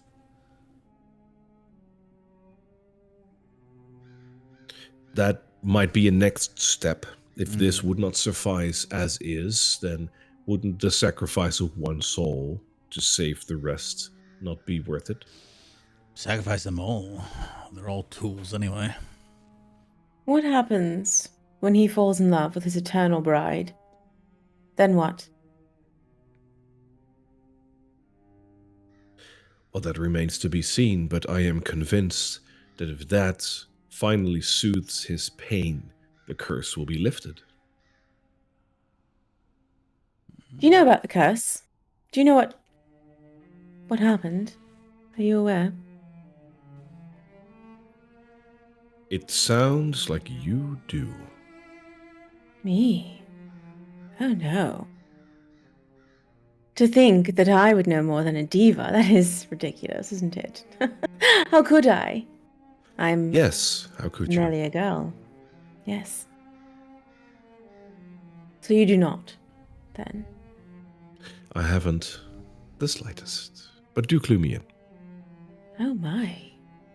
My. So, to recap, you're sent here, created by the Morning Lord, to take care of the people searching for a place to call their own. He wishes And he your was created by the solution- Morning Lord.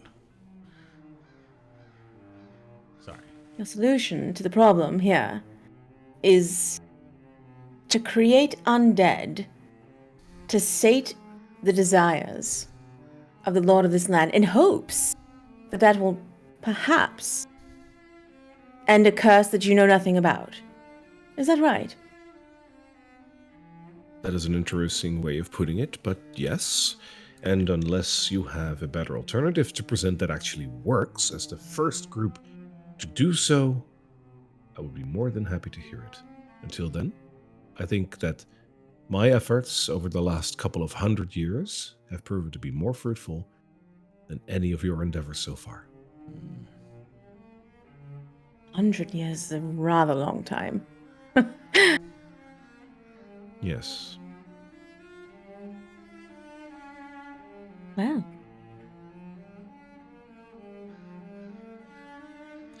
Carla is going to pull out her Ouija board. I'm And I moving know further away. Okay. The abbot will allow you to do so. And she'll look at specifically the woman in front of her. And she will say, if anyone owns any part of her and is still around, are you here? She's going to call to any of the ghosts of whoever this woman previously was. Let me make sure that we don't have all the music at the same time. There we go.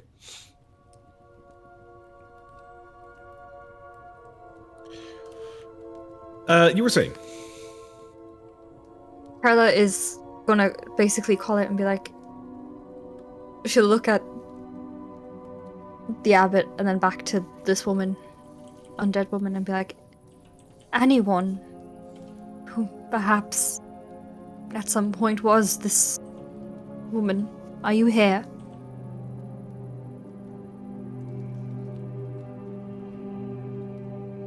No. Is anyone else here?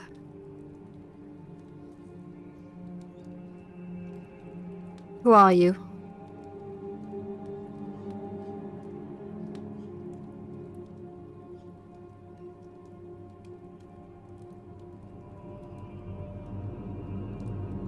Sister.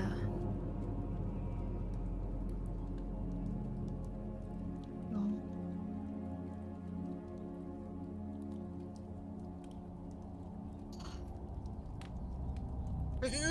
I can't say anything in front of him. It's so annoying. Okay. Yep. Yeah. Dead trusts him. What does it mean?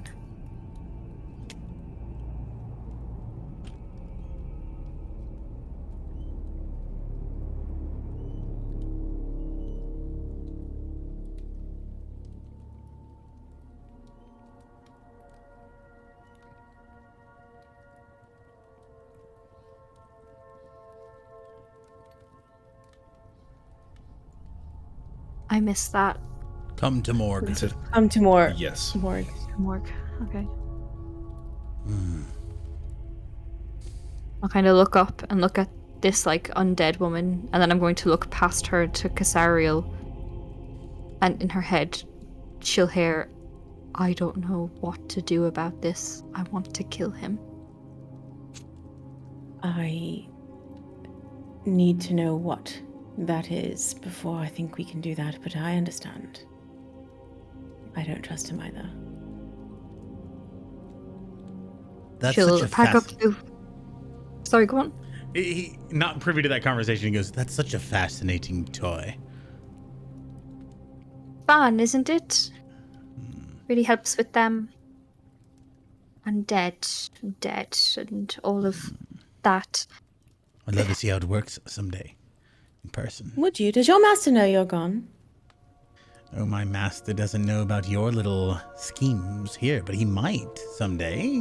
Schemes. Schemes. What a word to use. Oh, yes, we're all scheming, aren't we? All the strings between all the plots. I heard you were a renowned arcanist. You know. See, you've taken it quite a step further. It's funny what you could do with some of the old things lying around here. Some people don't understand their value. You're utterly useless. But you've been so useful. Was there anything else you wanted to ask to the Ouija board, by the way?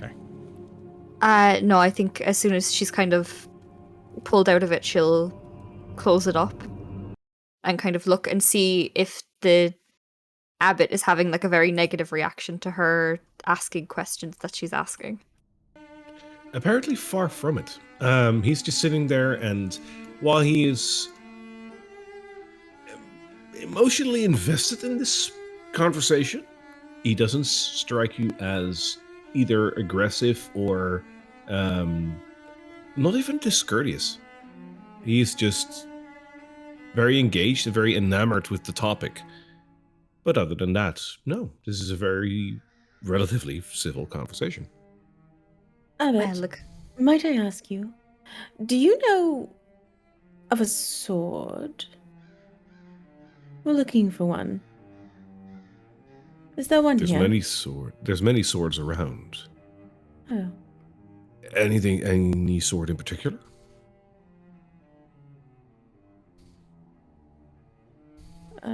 I see. Did you do that in character, Yes. Drunky? Oh, sorry, no. Oh, okay. Maybe switching his camera. Oh, okay. I thought you were thought you were Sorry. like raising your hand to talk or whatever. I don't know. I wouldn't well, raise my hand. I would just talk. it's a monastery or something of the like. I imagine if there was a sword, there wouldn't be that many. Could I take a look at what you have? My abbey is free to all that need it. If you need a place to seek shelter, or if you would just like to visit the premise, feel free.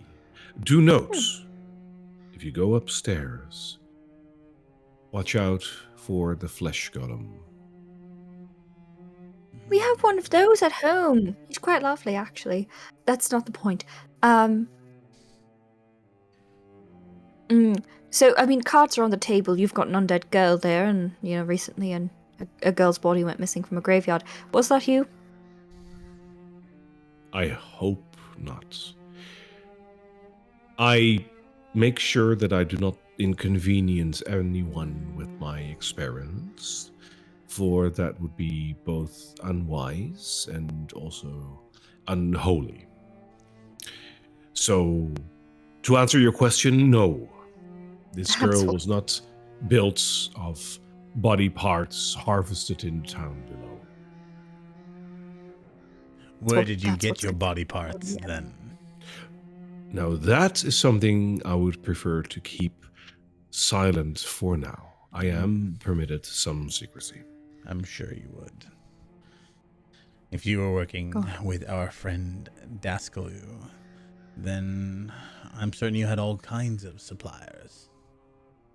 The good doctor has instructed me on several applications of breathing life into what was once dead, and has sent me a generous batch of his latest experimental potion, which I have generously applied to multiple subjects with great success. Interesting. When have you heard from him lately? It's been a little while, I have to say. Yes. How Has do you know him? It might be a little knew him while back- yet. Neverwinter. We worked together on a case back in Neverwinter.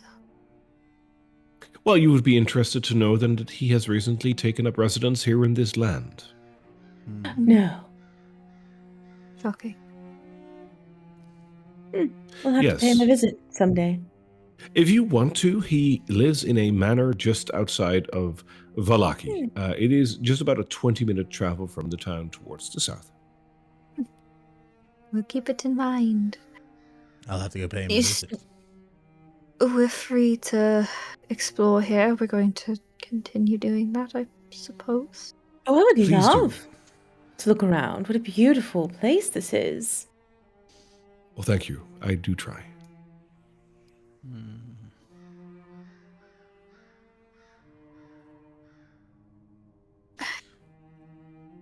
Carla will like rise from the table and kind of direct herself basically outside to take a breather.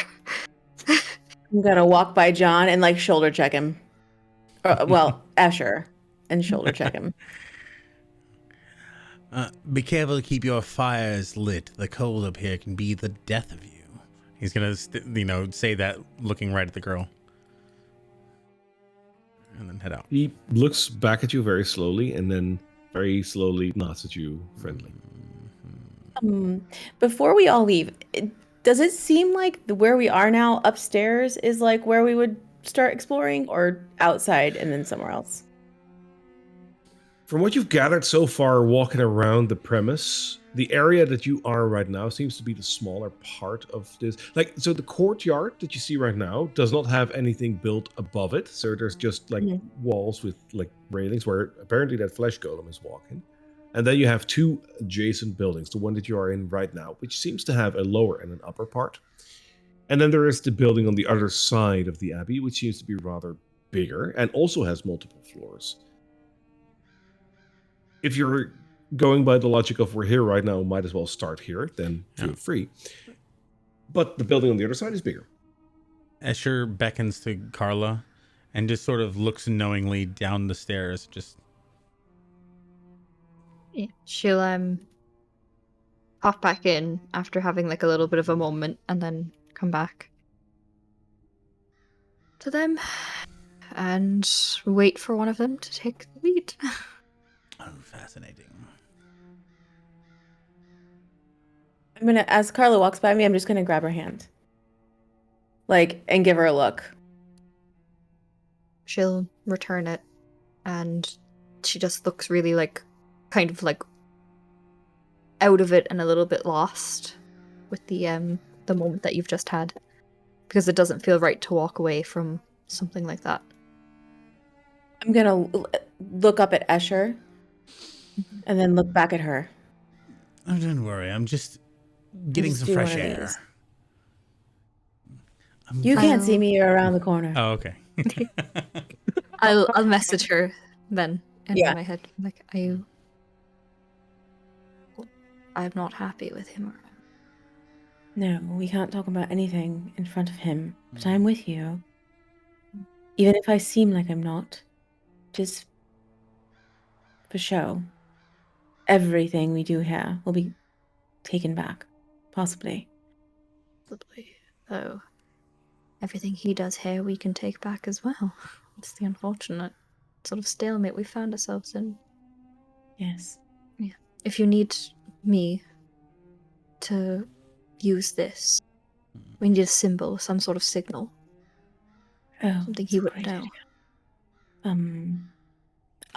I'll hold my mother's necklace and just sort of.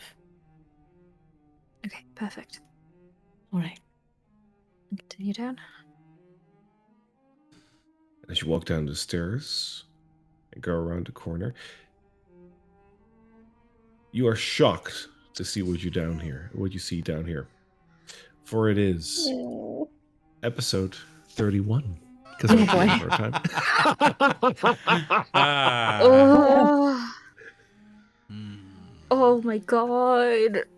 Yes, I'm so there nervous we about are. the spiders. Shit. Oh my god. Interesting. Ah, Found herself a diva, ladies. an Overwatch hero. Oh, yes. Ladies and Jelly Spoons, it was episode number 30 of our playthrough of The Curse of Strahd. I hope you guys Wow. enjoyed it as much as we enjoyed playing through this. Join us next week for episode 31, and we'll have to discuss, but I think we're going to do cool like Christmas sweaters, because it's going to be our last episode of the year, potentially. Cool Christmas sweaters. Hmm. I don't own any Christmas sweaters. Because the week, yeah, well, funny Christmas sweaters. Because the week after will be Christmas evening, so we won't be streaming then. And the week after, I believe, is going to be New Year's-ish. We'll have to see, but that's already the new year. So Yeah, it's New Year. yeah. So next weekend is the last episode of this year potentially. But we might stream in like Christmas clothing and whatnot. So stick around for that. Wear your crumper with us. Yes, and feel free to wear it yourselves as well, just to get into the mood, of course. we'll hope to see you again next week for more Curse of Strahd with Carla, Casario, and John as they delve deeper into the Abbey of St. Markovia. We need a short That's rest. important. Oh, We need a short rest. We'll see you We next need week, John everybody. back. Bye, everybody. Bye. Bye.